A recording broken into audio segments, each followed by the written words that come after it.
My Star Empire. This video is purely for entertainment and does not infringe on copyrights or laws.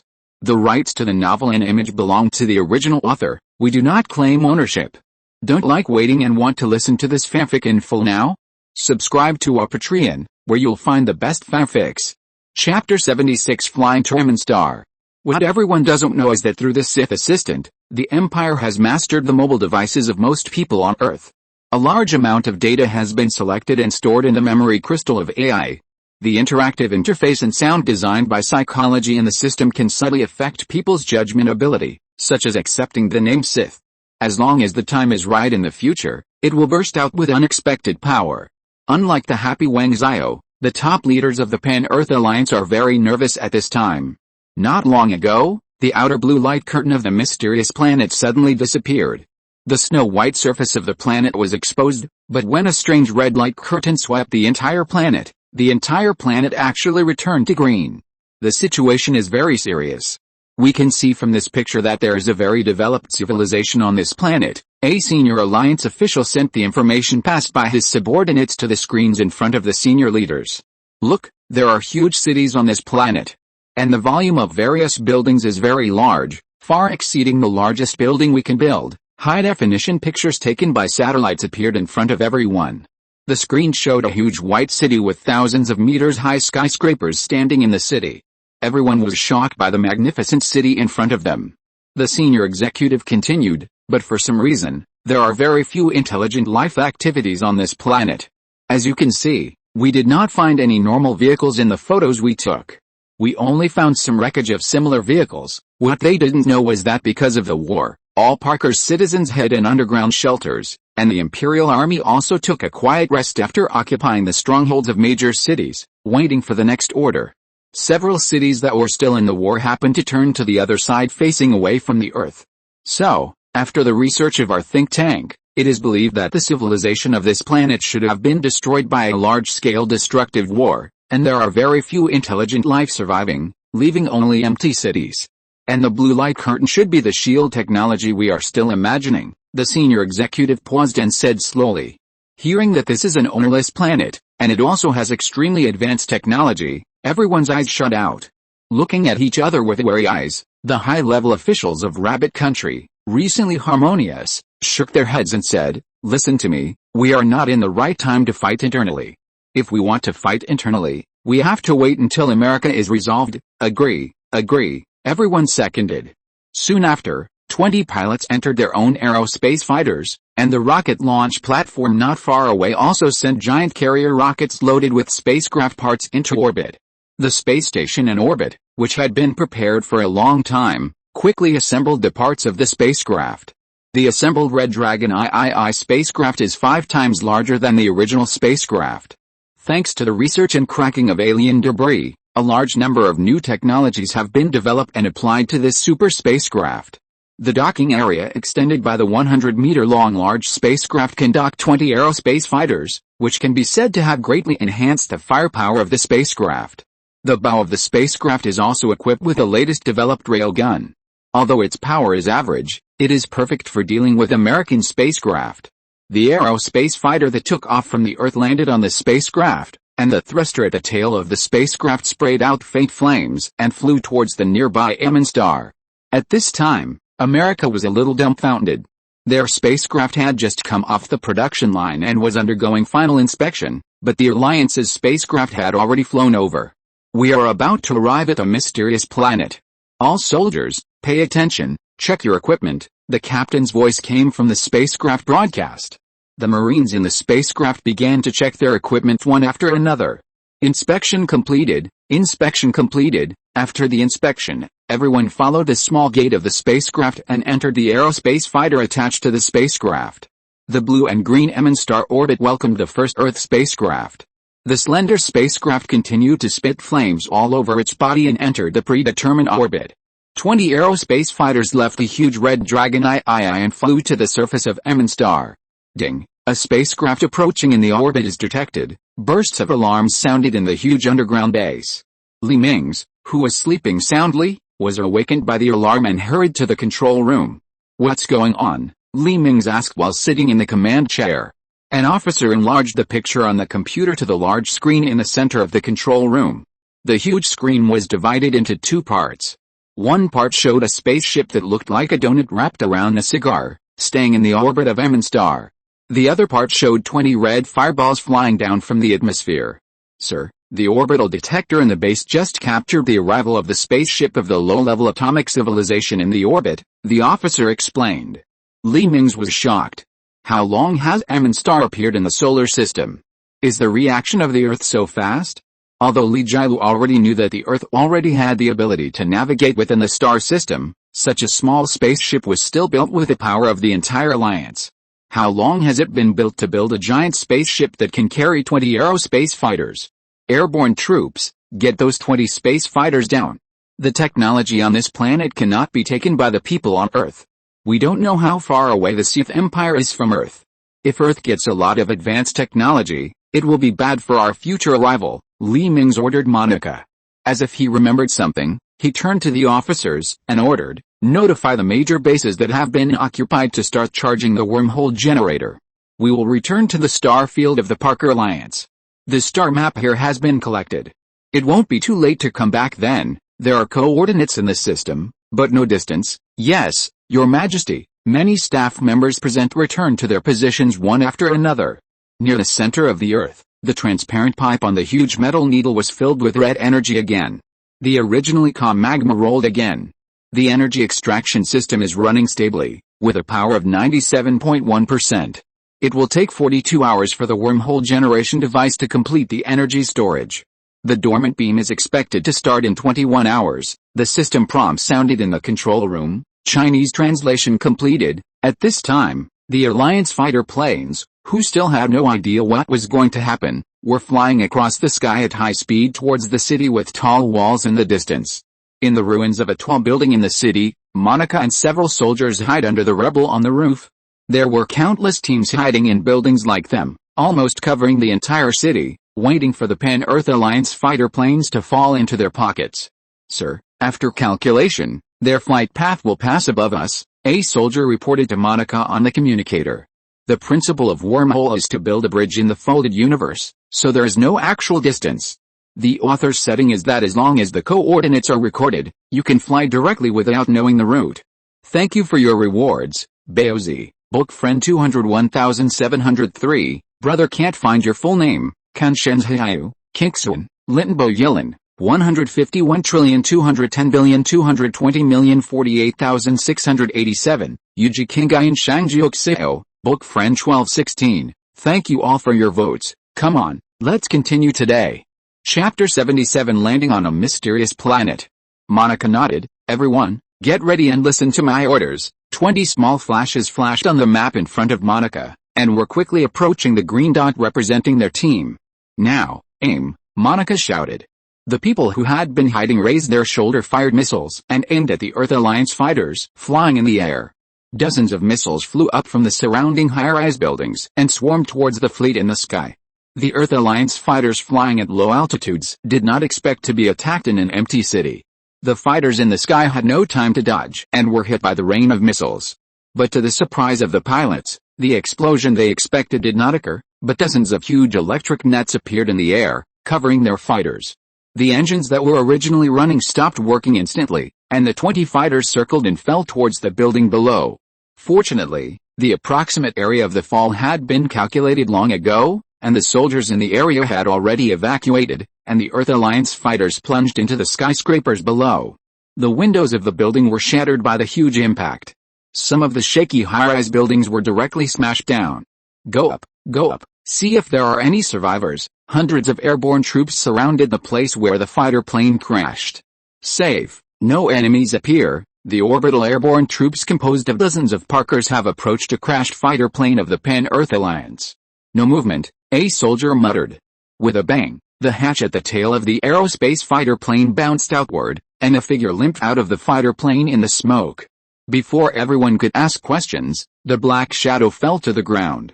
Two soldiers walked out of the queue and came to the fallen black shadow under the cover of their teammates. After finding nothing unusual, they grabbed the black shadow's arm and quickly retreated outside the encirclement. Several people laid him flat on the ground, and the rest of the people entered the cabin of the plane and dragged out the other 10 people who were no longer moving. A soldier stepped forward and carefully used a cutter to cut open the fully enclosed helmet of Black Shadow, revealing a face with yellow skin and black eyes. Many soldiers present were trembling with fear. How come these people look exactly like the people of the Sith Empire? What should we do? We won't hurt someone by mistake, you know, hurting a Sith is a capital crime, a soldier said weakly beside him. Fortunately, he is still alive, but he was just stunned by the violent impact. Another soldier put his hand under the man's nose to test it, and exhaled a heavy breath and said with relief. But we also hurt someone by mistake, which is also a serious crime. We can only report it to Captain Monica. What they didn't expect was that the same thing happened at the other 19 crash sites, and one squad shot and killed a soldier who resisted, but after opening the armor, he had yellow hair. Monica received the messages from each squad and was also very troubled. She had known for a long time that there were people who looked like Sith people on that planet, but she forgot to notify them. She didn't expect that such a small mistake would cause the airborne troops to panic. Don't worry, send them to the base. They are not Sith, Monica said helplessly in the communicator. The airborne troops who received the order carried the unconscious prisoners back to the base. The Pan-Earth Alliance would never have thought that the elites they sent to perform special missions would eventually become traitors on the front line of the war against the Earth. After the spacecraft in orbit found out all the space fighters they sent out had lost contact, they turned around in panic and fled madly towards the direction of the Earth. Although the orbital weapons on the planet could keep the ship, there was no need. There were only 38 hours left before the charging was completed. This time was not enough for the Earth to do anything. In the space not far from the Emin star, a giant space shuttle was flying towards the Emin star. Jack, look at the radar. Is this the Pan-Earth Alliance spacecraft? Why did they return? Tom said, pointing to the cigar-shaped red dot on the monitor. Jack shook his head. I don't know, maybe they have already obtained some technology. We have to speed up. There are still 16 hours to reach the orbit of the mysterious planet. Everyone take a rest and prepare for landing. After saying that, Jack turned off the in-ship broadcast. In the crew cabin of the spacecraft, Shepard pinched his palms made of artificial muscles and alloys, silently watching the flashing electric light on his body in a daze. 16 hours later, drops arrived at the orbit of the mysterious planet. Everyone put on armor. The spacecraft is ready to land. Shepard got up and lay in the dressing room beside him. Various mechanical arms kept moving on his body. Soon a set of white power armor with the stars and stripes appeared on his body. Floating out of the dressing room, Shepard fixed himself firmly on the seat. The white light in the spacecraft turned red, and with a huge vibration, the spacecraft broke through the atmosphere of the Emin star and flew towards the ground. In the control room of the underground base not far away. Your Majesty, don't we shoot them down? The officer next to Li Mingze asked curiously. Li Mingze shook his head and glanced at the energy storage countdown in the hall. No, the dormant beam will be activated in half an hour. You can just send a few people to drag them back then. Yes, Your Majesty. In the open space in the suburbs of the city not far away, a huge spaceship opened a huge parachute at the tail, and yellow flames sprayed from the bottom of the hull, rushing towards the flat ground at a high speed. Open the landing gear. The driver reached out and broke a red button on the controller next to him. 6 landing gears consisting of several pairs of tires extended from the bottom of the spacecraft. The landing gear hit the ground heavily. Although the buffer device absorbed most of the kinetic energy, Shepard in the cabin still felt a violent vibration. There was a sound of brakes, and white smoke came out of the tires of the landing gear. The giant space shuttle stopped steadily in the center of the open space. External air detection begins, suitable for human survival, and the air filter starts working. The voice of the onboard computer came from the spacecraft. The indicator light of the power armor that originally used oxygen also changed from blue to green, and the oxygen tank on the body also automatically fell off to reduce the burden on the armor. As the hatch opened, dozens of American Space Marines rushed out of the hatch with guns in hand and surrounded the spacecraft in a circle. Safe. No signs of alien activity? An officer shouted loudly. Not far away underground, Li Mingze silently watched the countdown on the screen and counted to 109,832. Friends who read it on QQ Bookstore and Hushu Shanky website. My book is on Kidian.com. I can't see your comments on other places. Voting is useless. Don't post any more provocative posts. They will be deleted. Humph. Bite me if you don't agree, comma. Chapter 78 The Disappearance of It.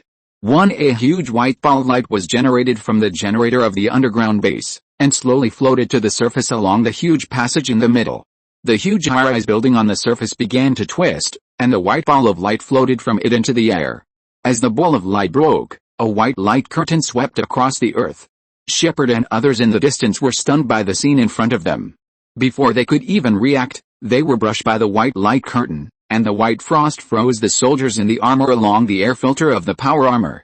The Imperial soldiers who had switched their armor to internal circulation in the ruins on the side came forward and dragged the frozen corpses into the base. The gate of the base slowly fell, and the American Marines who were dragged back were stacked in the corner of a warehouse, waiting to return to the Parker Galaxy and then thrown out to thaw. At this time, Monica and several soldiers came to the warehouse. Under a pile of people, a thumping heartbeat suddenly sounded in a power armor. Ding! The system restart is complete, and physiological functions have been restored. Shepard, who was originally in a coma, suddenly opened his eyes. Through the gaps in the armor, he saw several soldiers walking towards him with a blue-skinned woman who looked like an officer. Shepard wanted to catch the alien officer, so he used all his artificial muscles to cooperate with the power armor, and suddenly pushed away the corpse covering his body, and pounced on Monica like a tiger. But Monica, who had experienced many battles, was not someone Shepard could attack by surprise. The moment Shepard jumped out, Monica pressed her hand towards Shepard's head. Shepard rolled forward in the air to avoid Monica's outstretched hand, and punched Monica with a fist. Monica easily blocked the fist to one side with her hand, and punched Shepard's chest with her other hand. A big hole was immediately hit in Shepard's chest armor, and a large amount of debris splashed out from the damaged area.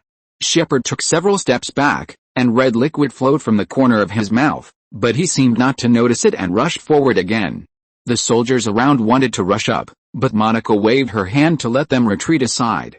A sneer appeared on the corner of her mouth. "Oh?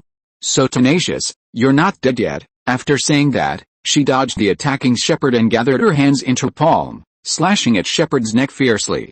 There was a cracking sound, and Shepard's neck twisted into a strange angle. The armor that was originally attached to the surface was beaten into a pile of scrap metal. Shepard's body slowly fell to the ground, his mouth opened to say something, but it seemed that the sound generator was destroyed, and he could only make an ah sound. His eyes turned to the side and stared at Monica, who was walking slowly. "Oh?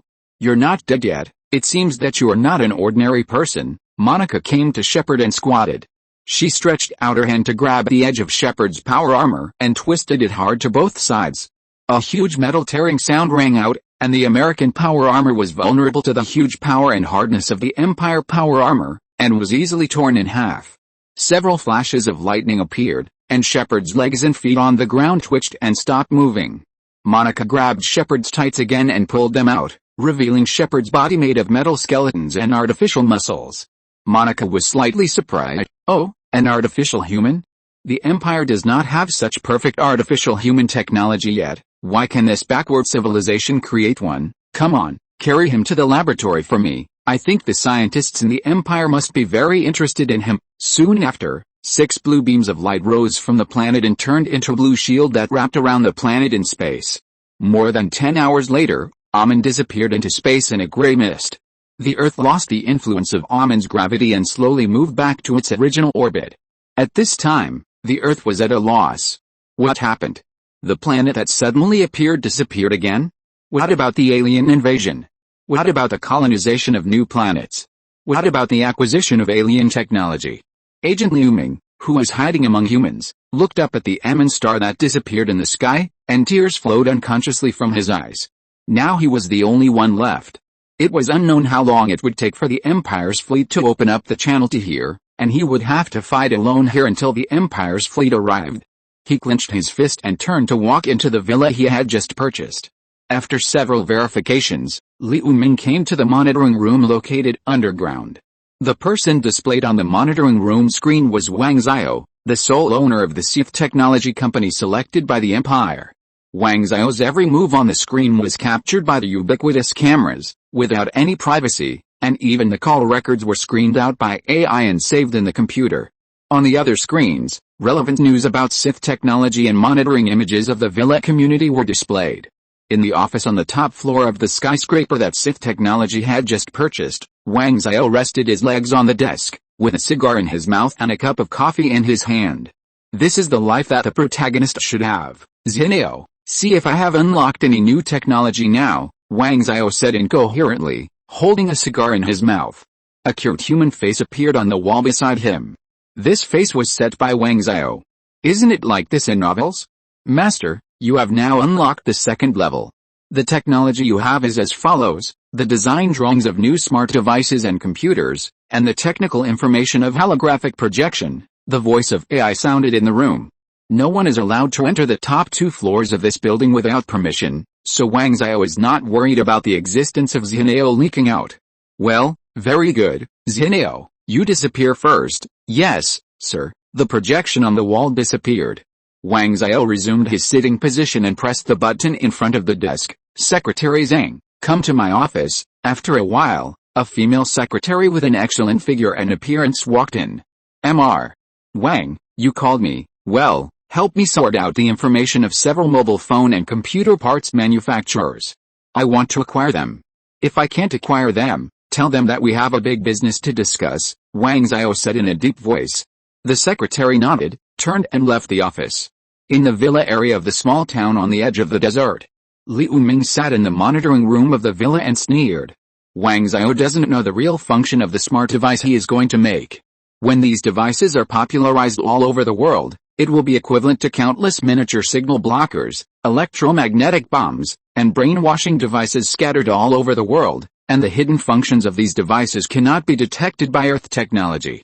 Thank you LLLLLLLLLLN, Baozi, passed by, and Terry's Milan, want to borrow the clouds to go to the 9 heavens, strong like a joke, Dongfang Project, Yilizhao for your rewards.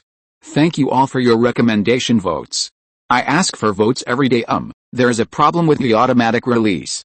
I just found out that I set the automatic release at 7 o'clock, but when I looked up, it didn't get posted. Woo woo woo. Chapter 79 Transition on Earth. In the Heishi Stadium, Sith Technology held its first press conference. The first press conference of this giant company that grew into a giant almost overnight attracted the attention of people all over the world. Media from all over the world flocked to the event. The open space in the entire stadium was occupied by cameras of all sizes. Some internet giants also attended the press conference. As the start time approached, the sky gradually darkened, and beams of huge lights illuminated the stadium. Suddenly, all the lights in the entire stadium went out, causing everyone to make surprised sounds, but soon they quieted down because the time for the press conference had arrived. On the west side of the vacant stadium, a huge planet slowly rose from the ground. 6 huge rings wrapped around the planet. Everyone could even clearly see the city hanging down from the rings. 8 huge beams of light penetrated the entire planet. The original planet gradually disappeared, revealing the triangle-shaped logo of Sith Technology. Many reporters and tycoons present could not hold back. What is this? This is holographic projection. A technology that only exists in the mouths of scam companies. The proof in the media some time ago was synthesized. Please do not discuss it. Just as everyone was talking about it, the screen went out again, and several people with faint light appeared in the original place. One of them took out a thin mobile phone from his pocket and made a call. The other person just blinked, and a 3-dimensional projection appeared in front of this person along the unknown device on his ear. As this person's fingers kept sliding in the air, the picture in the air kept changing. Then this person took out an apple and placed the apple in the range of the projection.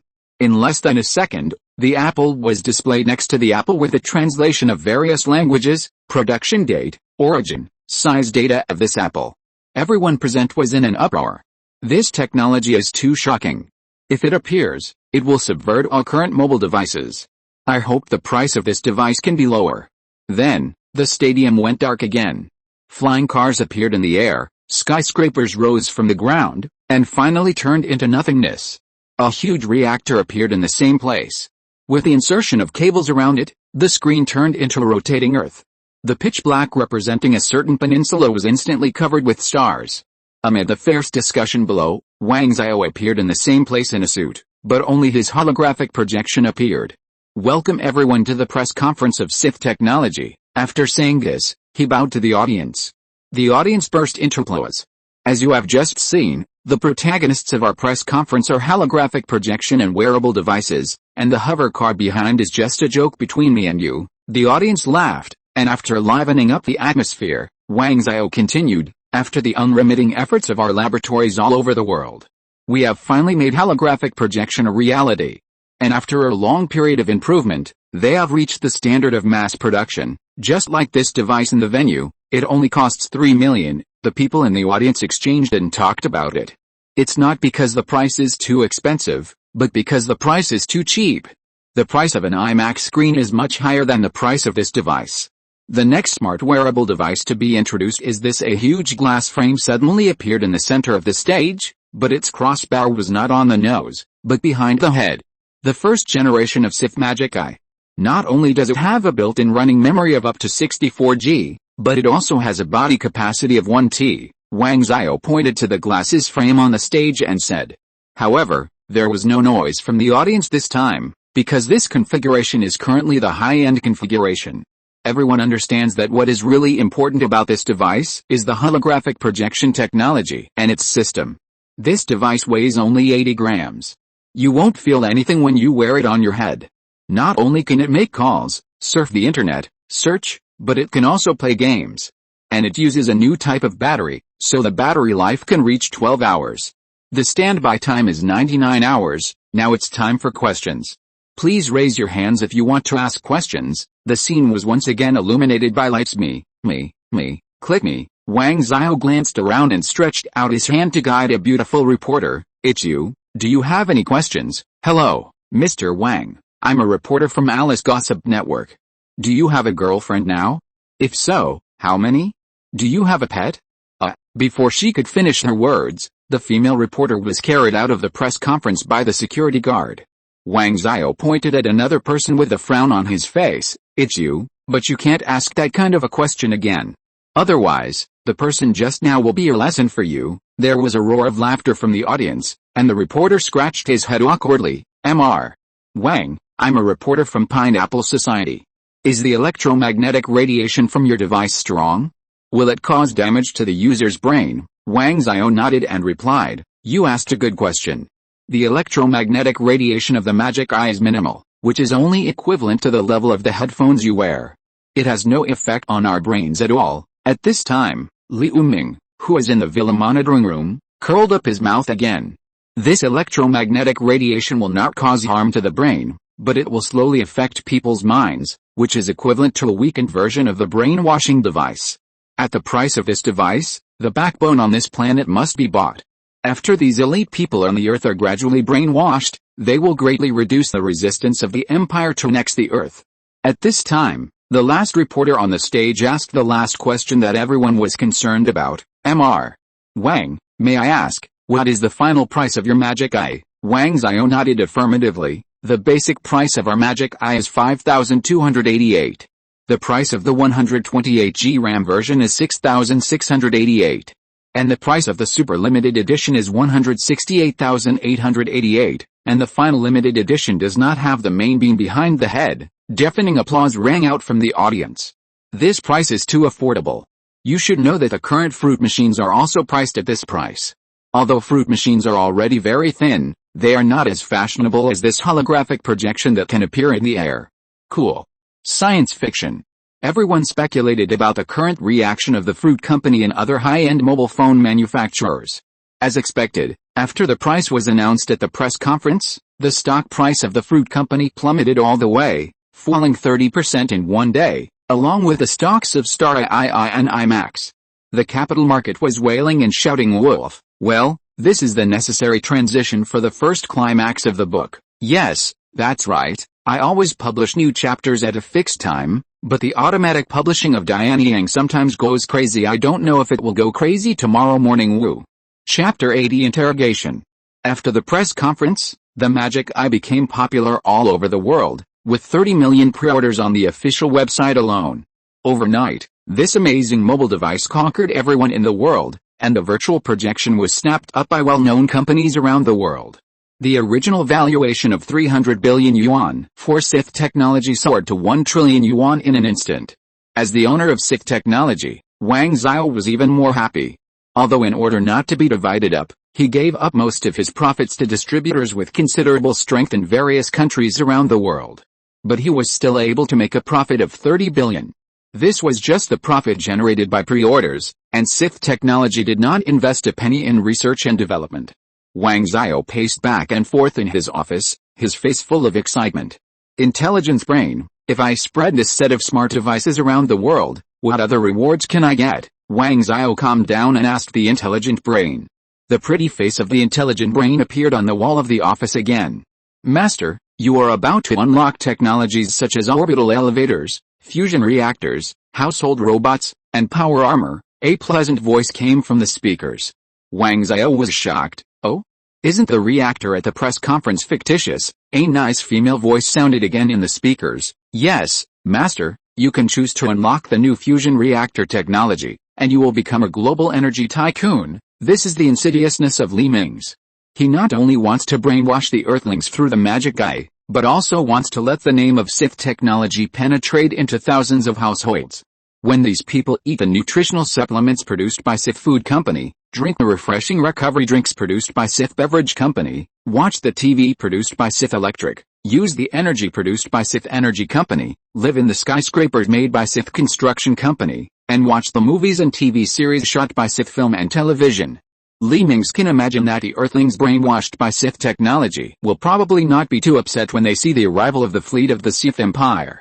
He can easily annex the population of the Earth and enslave all the people of certain countries. Wang Xiao, who has unknowingly become the largest guide party on Earth, is thinking about how to kill the couple who bullied him before. Master, you need to have an armed force of your company, the intelligent brain reminded him. Wang Xiao's eyes lit up. That's right, his company really needs its own armed force. When the time comes, kill the gods. Kill the Buddhas. Unify the world. Intelligence brain, help me register a security company abroad immediately, and recruit veterans and mercenaries from all over the world. Wang Xiao gritted his teeth and ordered the intelligent brain. Received, my master. The figure of the intelligent brain disappeared from the screen. Soon, on a certain archipelago, a giant security company with a registered capital of 30 billion was established. Elite veterans and mercenaries from all over the world received letters from the company called Sith Security, which promised a salary that was nearly twice their current income. For a time, elites from all over the world boarded flights to Africa. But their itinerary records were hidden by the intelligent brain and were not discovered by various countries. In a poor country in Africa, Sith Technology purchased large tracts of land, and ships of materials were transported here. A large number of factories and buildings rose from the ground. The vanguard of the Empire's invasion of the Earth began to set up camp here. At this time, in the wormhole channel, a blue planet was quietly suspended in the gray space. In the laboratory of the underground base, several mechanical arms were busy on Shepard. In the observation room next to it, Monica and Mingze stood behind the one-way transparent protective glass. Mingze put his hands behind his back and looked at the structural diagram displayed on the side. This technology doesn't seem to be something that a primary atomic civilization like Earth can have. The Imperial researcher accompanying the army nodded. That's right, Your Majesty, our empire does not have this advanced artificial human technology. Then everyone turned their heads to the surrendered Parker Alliance scientist. The scientist shook his head in fear, waving his two tentacles in the air, and explained anxiously, Sir, the Alliance doesn't have this technology either. Because it is unethical, the development of synthetic human technology is expressly prohibited. Mingze turned his head and stared at Shepard, who was handcuffed on the operating table, touching his chin in a trance. After a long time, the dull atmosphere was broken by Mingze. He doesn't want to say it himself. Monica nodded. This guy is very stubborn and won't say anything. Truth serum doesn't work on him. Mingze frowned and spoke slowly. Use psychological tactics. If he doesn't confess after leaving the wormhole, take out his brain and send it to the Research Institute for forced reading. This sentence was transmitted to Shepard, who was lying on the operating table, through the microphone. The originally strong psychological defense line suddenly cracked, and his heart began to loosen. At this moment, 4 soldiers opened the isolation door and walked into the operating room. The working mechanical arm stopped running and was retracted into the ceiling. What do you want to do? Zupak shouted, spitting everywhere.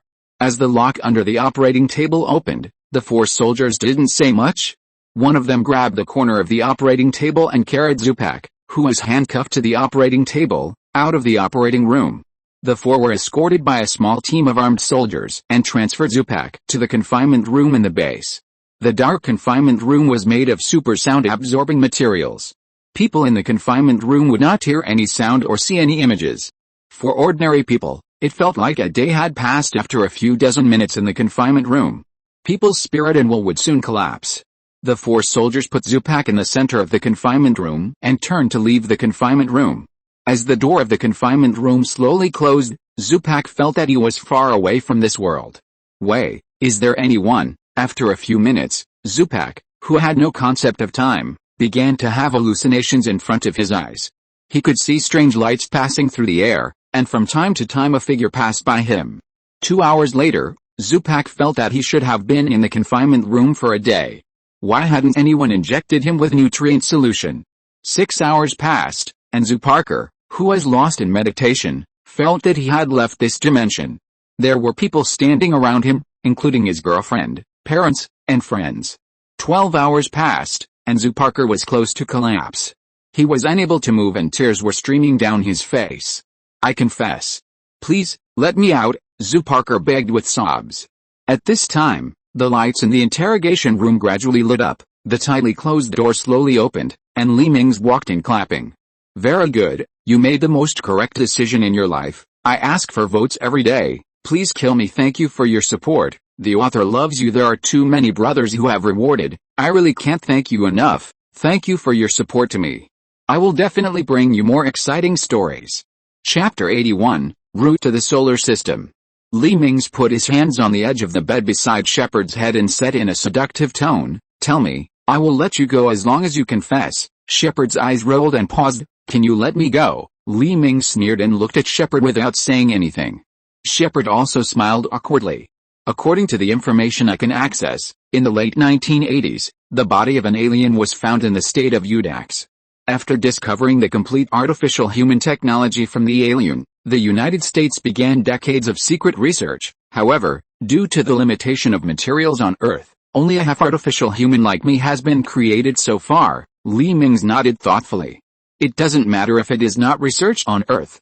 If this technology is popularized, it will greatly improve the combat effectiveness of the Imperial Army. Cannon fodder with damaged bodies and brains but still alive can continue to serve the Empire. Sir, can you repair my body so that I can resume my actions? Shepard reminded him. Li Mingze turned and walked out the door. Before leaving, he glanced back at Shepard. Send him back to the operating room, dismantle him into parts, and study him carefully. Yes, Your Majesty, the soldiers outside the door answered in unison. In Shepard's desperate eyes, he was carried to the operating room by the soldiers again. Oh, right. Be careful not to kill him. The Empire still has a use for him. Li Mingze's voice came from the far end of the corridor. Shepard's mood instantly turned from cloudy to sunny. Time is like flowing water, and a month has passed in the blink of an eye. Emin Star escaped from the wormhole channel under a gray energy mist. In the Emin Star system, the warships that stayed in place immediately transmitted the news of the appearance of Emin Star to Tianyi's mainframe. Tianyi's figure appeared in the bridge of the remaining warship. As the blue shield on Emin Star disappeared, Li Mingze finally regained contact with the Empire.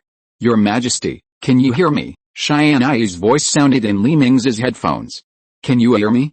Has anything major happened during the time I was away? Your Majesty, nothing happened during the 3 months you were away. Our economic exchanges with neighboring countries have become more and more prosperous. Now the neighboring countries have been deceived by the illusion that we are a peace-loving country. Li Mingze rolled his eyes and replied, what do you mean by the illusion that we are a peace-loving country? We are peace-loving, okay?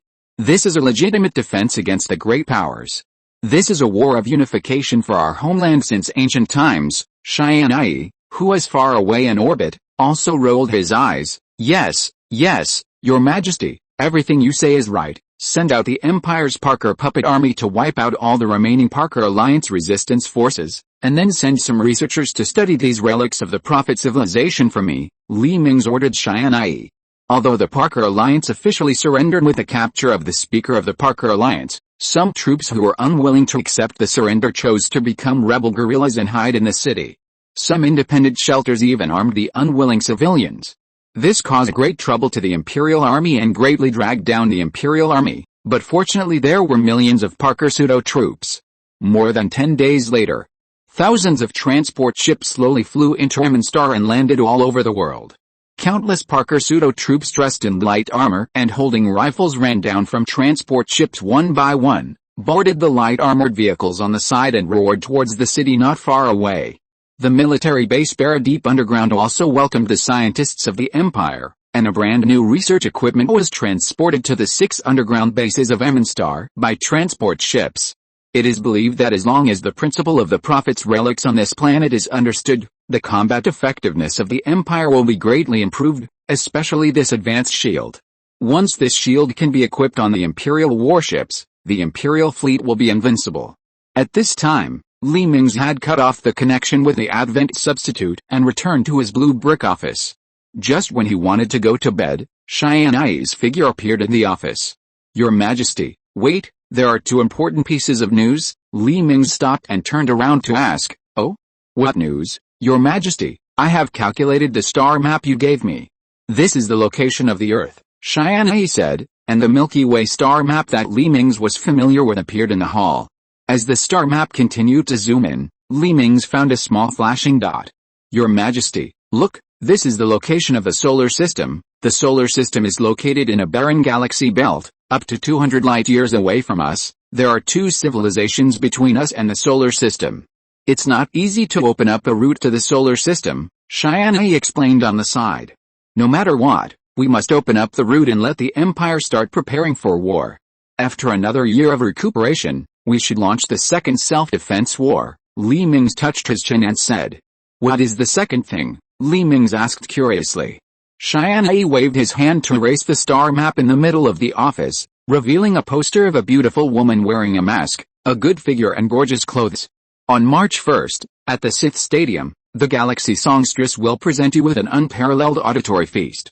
The faceless goddess from the New Home Planet will present you with heavenly sounds during this holiday. The New Home Planet Ambassador Tour." Several lines of large characters scrolled on the poster. Mingze widened his curious eyes. "Oh? The Galaxy Songstress? What is this? How come I don't know it, Your Majesty?" "This is the image ambassador of the New Home Colony. If your singing voice is second to none in the Empire, no one will dare to claim to be the first, and you will have some unexpected gains," Tianyi said and winked playfully. "Oh? There is still one day. Is there a seat, Your Majesty? The first row in the middle of the gymnasium has been prepared for you." Tianyi smiled slightly. After a good sleep, Mingze got up early, washed up, and came to the Advent cabin in the office. After a while, in a high-end apartment in the capital of Sith, the Advent stand-in slowly woke up. Mingze walked to the mirror and combed his long-lost bangs, changed into a handsome casual suit, and came to the garage of the apartment. With a beeping sound, the bright red flying wing door of the flying car slowly opened. Mingze got in and stepped on the accelerator. The hover car roared out of the apartment building and flew towards the Imperial Stadium in the distance. At this time, the passenger ship that the faceless goddess was riding also arrived at the Sith capital. Airflow was ejected from the bottom of the ship, and the anti-gravity engine flashed a blue light ring. The passenger ship stopped steadily in the civilian airport. These chapters are foreshadowing, which will be used later. The climax will begin in chapter 92. If you're listening to this novel on a channel other than Fanfic World, it means they downloaded and uploaded it without effort. We cordially invite you to visit our channel, Mundo Fanfic Novelis. There you'll find the original version of this story and you can explore many other novels of various genres. We're waiting for you to immerse yourself in a world of incredible novels. Chapter 82: The First Vassal Civilization. The Imperial Stadium is located in the city center of the capital of Sith. Behind the blue bricks, a huge square surrounds the stadium water drop. As its name suggests, the stadium is in the shape of a white water drop, with a milky white glass exterior wall covering the metal frame inside. 4 huge stations hundreds of meters high are located in the 4 directions of the water drop, with countless spaceships and suspended trains coming in and out. It was daytime when Mingze arrived. He still had to wait for 8 hours before the concert in the evening. He was bored and found a restaurant nearby that could see the stadium and sat down. As time passed, the sky gradually darkened, and the last ray of orange sunset light disappeared from the city skyline. The gradually lit street lights and lights on the tall buildings set off the city in extraordinary splendor. Sitting by the window, Li Mingze could clearly see that the outer wall of the stadium in the distance changed from white to holographic display screen. As the startup screen ended, the entire stadium was surrounded by the advertising video of the Faceless Goddess. Tonight at 10 o'clock. The Faceless Goddess will meet you at the Imperial Stadium. Come and enjoy an unparalleled auditory feast. Bring your family and children.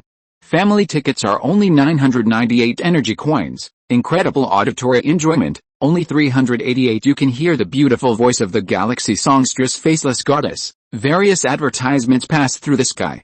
A convoy of 5 extended hovercrafts flew in the distance, and the red paint looked extraordinary. Then 8 security spaceships flew out from the stadium station, tightly surrounded the convoy in the middle, and slowly flew into the stadium. Li Mingze guessed that this should be the Faceless Goddess galaxy songstress. Feeling that the time was about right, he got up, paid the bill, sat back in the flying car, and flew towards the stadium. After stopping the flying car, Li Mingze came to a corridor surrounding the stadium. The huge corridor, dozens of meters wide, was crowded with people. Make way, make way. Li Mingze squeezed through the crowd to the VIP channel not far away. Huh? Li Mingze took a breath. It was more tiring to squeeze through the surging crowd than the last battle. He could only breathe a sigh of relief when he entered the spacious VIP channel. Hello, please make way. A pleasant voice came from behind Li Mingze, and Li Mingze couldn't help but turn his head to look. A woman in a dress and a silver mask was standing behind him, and several people who looked like secretaries followed behind her. Li Mingze hurriedly made way from the door. The masked woman nodded at him and walked towards another fork. Tisk tisk tisk, worthy of being the galaxy diva, her voice is so nice, but why does it feel so familiar? Li Mingze scratched his head and walked towards the stadium. When Li Mingze pushed open the door of the stadium, the huge sound wave pushed him back a little. The stadium that can accommodate hundreds of thousands of people is already full of people, and countless fluorescent sticks are waving in the audience. Faceless Goddess! Faceless Goddess! Shouts came from the audience. Li Mingze walked along the stairs to a seat in the center of the venue. Less than 20 meters in front of his seat was a huge stage that was raised half a meter. The bell of 10 o'clock sounded from the broadcast of the stadium. As the lights slowly went out, the whole stadium fell silent. A huge holographic image with a length and width of hundreds of meters appeared in the center of the stadium. The image showed an empty stage. In a flash, dozens of huge spotlights shone on the center of the stage. With a shout of "Good evening, everyone," the Faceless Goddess with a silver mask rose from under the stage. The cheers of resounded through the sky, making Li Mingze confused. He had never heard of the Faceless Goddess of the Galaxy singer. Could it be that he had been staying in the blue brick house for too long and had lost touch with society? Oh, he had never entered this society. As the beautiful singing sounded, Li Mingze gradually became intoxicated by the singing. The wonderful time always passed quickly, and in the blink of an eye, it was time for the concert to end. Just when Li Mingze was about to leave, a waiter handed him a note, which said that he should go backstage, where the Faceless Goddess was waiting for him. Li Mingze was confused. What did this Faceless Goddess mean? Helplessly, he had to go backstage. The backstage of the entire stadium was surprisingly quiet. There was no one in sight. Only a masked woman stood in the huge room. Well, what do you want to talk to me about? Li Mingze asked curiously. Unexpectedly, the woman knelt down to Li Mingze. Your Majesty, please take in our singer civilization. We are willing to become the Empire's eternal vassal. The woman on the ground took off the mask on her face, revealing 3 eyes under the mask. Li Mingze was shocked. He asked condescendingly, "How do you know my identity? And why do you look like this?" The 3-eyed woman said pitifully, "Our singer civilization is a peaceful race that loves music. The special ability of our race is to use sound to achieve some special effects. We can even feel the soul fluctuations of others. Your appearance has not changed much, and you are sitting in the middle. The soul fluctuations are unique and full of majesty. So I judge that you are the Emperor of the Empire." The 3-eyed woman paused here, glanced at Li Mingze and continued, "It is precisely because our singer civilization loves music too much, and can slowly change into any desired appearance, so since our civilization entered the interstellar space, it has become fat meat in the eyes of slave traders from various civilizations. However, our weapons technology has hardly developed, leaving our civilization at the mercy of others. 10 years ago, our civilization used all the strength of the race to build a spaceship to send us into the disordered hyperspace." Li Mingze interrupted, "Don't panic, Can your race become the appearance of another race? Yes, Your Majesty, but although we can transform into the appearance of other races, our three eyes can only be hidden for 1 hour a day. The three-eyed woman nodded. Huh? Li Mingze sighed, feeling both relieved and regretful.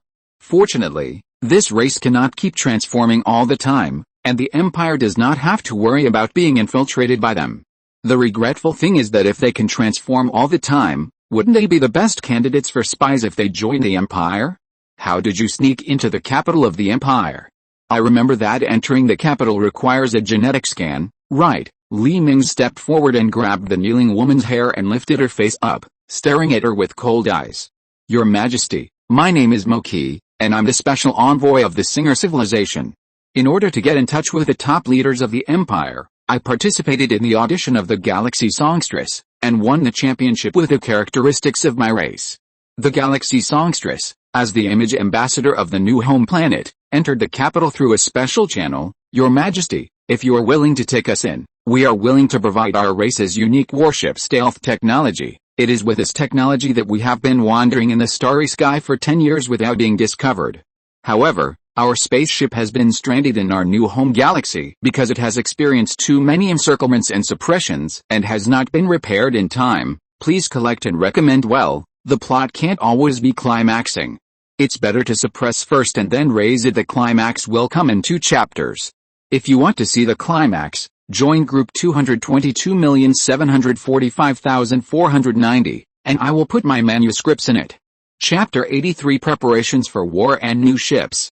Li Mingze nodded, released the hand holding the woman's hair, and folded his hands across his chest. Oh, you should know that if you become our vassal, you will be blocked from technology. All research and development institutions will be transferred to the Empire, and you will not be allowed to conduct any scientific research activities, and if the Empire and other countries go to war, you must participate unconditionally, and half of the energy points and mineral points you create in the future must be handed over to the Empire, and you cannot have your own army. But because you are a voluntary vassal, the Empire can consider giving your race a certain range of special treatment and enjoy the protection of the Empire. In this case, can you accept it, Your Majesty? We are willing to accept it. The woman on the ground made a decision without any hesitation.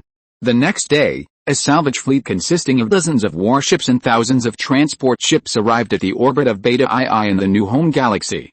A huge mountain range on the planetary plane suddenly shook violently, and the dust that covered the sky was blown up, revealing a huge silver spaceship inside. Looking from the air, the length of this spaceship is at least 20 kilometers. The width is at least 7 or 8 kilometers. Countless antenna arrays extended from the hull. No large weapons were found from the outside. The streamlined hull drew a graceful arc from the bow, and 2 flying wings extended forward from the stern. Thousands of transport ships flew from the orbit to the side of the huge spaceship, and tractor beams shone on the hull of the spaceship.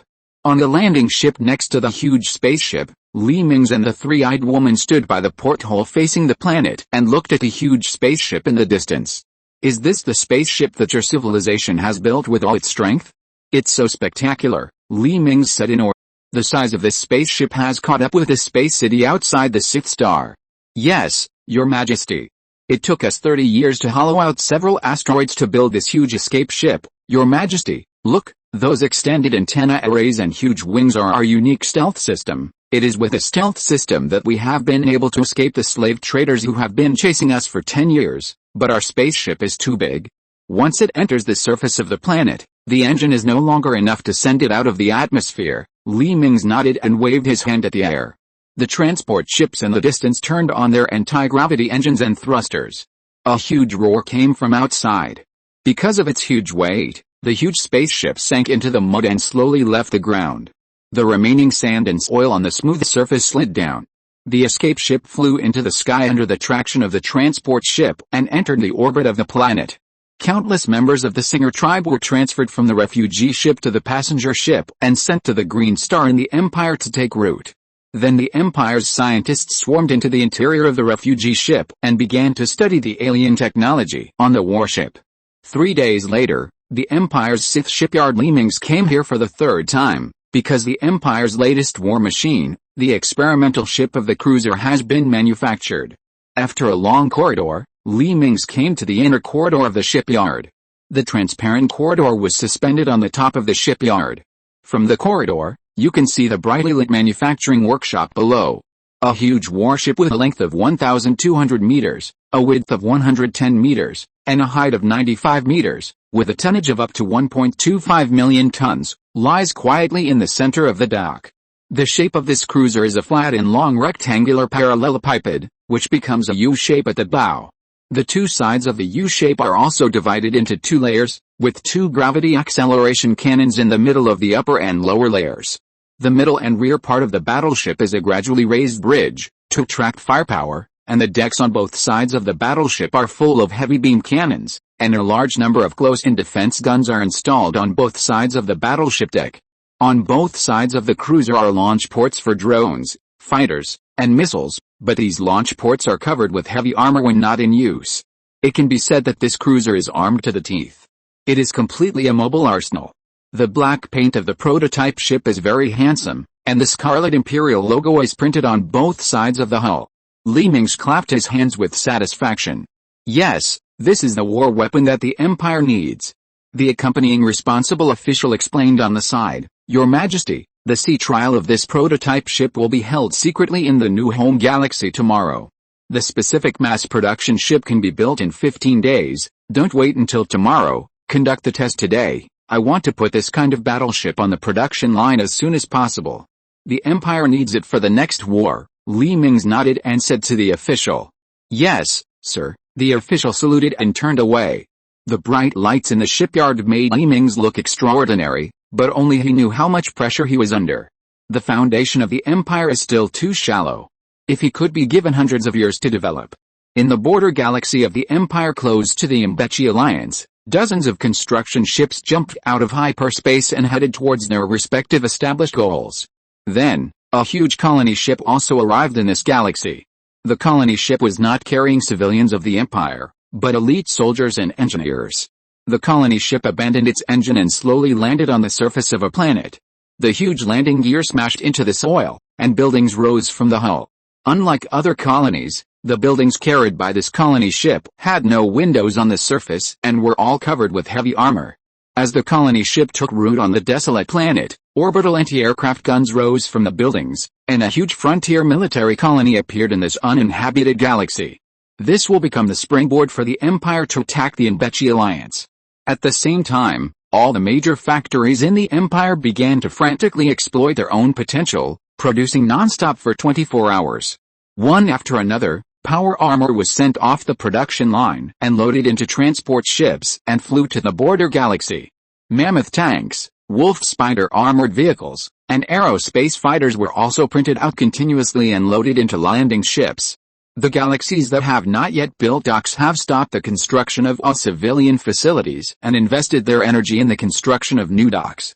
The Imperial Recruiting Office began to mobilize citizens who performed well in the game one by one, and soon a large number of recruits who were proficient in driving and operating warships boarded passenger ships and flew to the military's space fortress. In the interior of the Imperial flagship landscape, a blue star quietly floated in the starry sky outside the huge floor-to-ceiling portholes. The climax is coming. In addition, this book is still in its infancy, so please be gentle when commenting. Chapter 84 Clear Code. Li Mingze stood in front of the huge French window with his hands behind his back, looking at the stars in the distance, wondering what he was thinking. The faceless goddess behind him carefully asked her concerns. Your Majesty, is the Empire going to start a war? Well, your people can be settled first, but you will go to war with the fleet. Li Mingze turned his head and glanced at the masked faceless goddess. The faceless goddess lowered her head in panic. Yes, Your Majesty, it is my honor to go to war with the army. You'd better let me see your usefulness, instead of a useless race that eats and drinks for free. After saying that, Li Mingze left the viewing room without looking back. The faceless goddess behind him nodded silently, and also looked at the stars in the distance and started to be in a daze. But they soon discovered what a wrong decision this was. The information they communicated internally did not escape the shipboard AI that was already lurking in the network. Beep. The keyword Sith was detected. Beep. The keyword infiltration was detected. Beep. The keyword divide was detected. Beep. The internal hidden instructions of the shipboard AI intelligent brain were activated, and all the information about the senders and receivers of these letters was collected into the AI core, and a huge network of relationships was outlined. If someone could enter the AI core and see this network of relationships, they would be surprised to find that each focus of this spider-web-like network of relationships is a person's head portrait, and behind this head portrait are independent folders. All the information that can be searched on the internet from the birth of this person to the present appeared in the folder, and even the data in the Population Archive Center with a super high defense level was extracted. Not only that, every bit of this person's life, as long as there is a camera, was intercepted. Behind the folder was a huge world map. The flashing red dot on the map was the current location of the person. Ding, the word order was sorted out. The content of the letter was being read. Ding, it was confirmed that the other party had ill intentions towards Sith technology. The elimination plan was launched. Edwin was the director of the ED Group. Their ED Group had secretly monopolized the communications market for many years. Many well-known mobile phone brands had a lot of their shares. However, since the ED Group was not listed, the real assets had never been known to the public. Edwin was sitting in the extended car in the middle of the group's fleet, looking through the group's financial statements for this year, but soon his eyebrows were frowned. Since the release of Sith Technologies' Magic Eye, the efficiency of several mobile phone companies held by the ED Group has dropped drastically. Only some low-end brands are still intact. This situation has greatly reduced the group's net profit this month. He can even foresee that in less than a year, the stocks of these companies they hold will become worthless. No, we have to speed up our attack on Sith technology. Edwin lowered his head and muttered to himself. The heads of several top consortiums have agreed to meet and plan to discuss how to divide Sith technology. In the sky above the city, a police helicopter was flying between buildings. Suddenly, the helicopter lost control and began to hover in the air. What's going on? The pilot desperately swung the helicopter's control stick, but it was useless. The helicopter still fell towards the street. The convoy stopped under a skyscraper. The waiter opened the door of the middle extended car. A pair of black leather shoes stretched out of the car and stepped on the carpet. Edwin got out of the car and an old man walked out of the building. The two held hands. "Sir Edwin, I have heard of your name for a long time," the old man greeted with a smile. At this moment, an out-of-control helicopter made a turn and flew out from behind the building, smashing hard on the ground. The bodyguards rushed over to the two people standing on the roadside, but it was too late. The huge police helicopter crashed into the place where the two people were. No one noticed that the fuel tank caps of the stretched car and the helicopter were inexplicably opened. As the sparks generated by the huge friction splashed in, a huge flame burst out. When the smoke of the explosion cleared, several bodyguards got up from the ground and ran to the place where the plane crashed, and found that their boss and guests had been turned into charcoal. Beep, potential risk factors 001 and 002 have been cleared, and 003 has been cleared. Several codes flashed in the core of the AI. A private plane was flying smoothly over the Atlantic Ocean. A middle-aged man was lying on a luxurious sofa in the cabin, watching the stewardess in front of him dancing a striptease, and puffing on a cigar with satisfaction. The beeping alarm sounded in the cockpit, and the red light of the aircraft navigation came on. Several sleepy crew members woke up instantly. What happened? It seems that there is a problem with the autopilot system. Let me check. Suddenly, the monitors in the cabin all turned into a smiling face, and all the manual devices were locked. What's going on? Check what's going on and switch to manual control, but no matter how the pilot swung the joystick, he couldn't move the plane at all. Damn informationization, damn new technology, damn full intelligent driving, the pilot cursed. How could this happen with the old-fashioned planes in the past? On an island near the coast of Europe, the director of a certain software company was spending a happy weekend with his lover on his holiday island. Lying on the warm beach, he looked up at the blue sky, and from time to time took a bite of the fruit handed by his lover. He couldn't help but sigh how comfortable life is. If it weren't for the damn Sith technology that made his worth drop a little, then life would be even better. Suddenly, he widened his eyes and looked at the small black dot flying in the distance. What's going on? He doesn't have an airport here. Why is that black dot diving down? Damn it, he sensed something was wrong and ran towards the villa on the island, leaving his confused lover behind. There was a huge roar, and a private plane in the air crashed into him while he was running. A look of despair appeared on his face, exactly the same as the expression of the middle-aged man on the plane at that moment. There was a huge explosion, the aviation fuel was ignited, and the plane instantly turned into a huge firework. The shock wave generated by the explosion blew the lover not far away into the sea. At this time, in the spiderweb relationship diagram inside the AI, the avatars of several people dimmed. When I uploaded it myself, I found that it was a little watery, but how can a novel with millions of words be written without 1 or 2 chapters of water? The author rolled on the spot. I come to beg for votes with a licking face. Chapter 85: The Defecting Agent. Liu Ming, who did not explore the AI core permissions, did not know what was happening. Sith technology has been on the right track, and nothing major has happened recently, which makes him feel very relaxed. These days, Liu Ming gets up early at 6 o'clock every morning, just to go to the monitoring room and watch the girls in the community jogging on the screen. Hey, this is good. Liu Ming kept zooming in on the people on the screen, revealing a pleasing face. Liu Ming thought for a while, turned upstairs to change into sportswear, and started jogging around the villa community.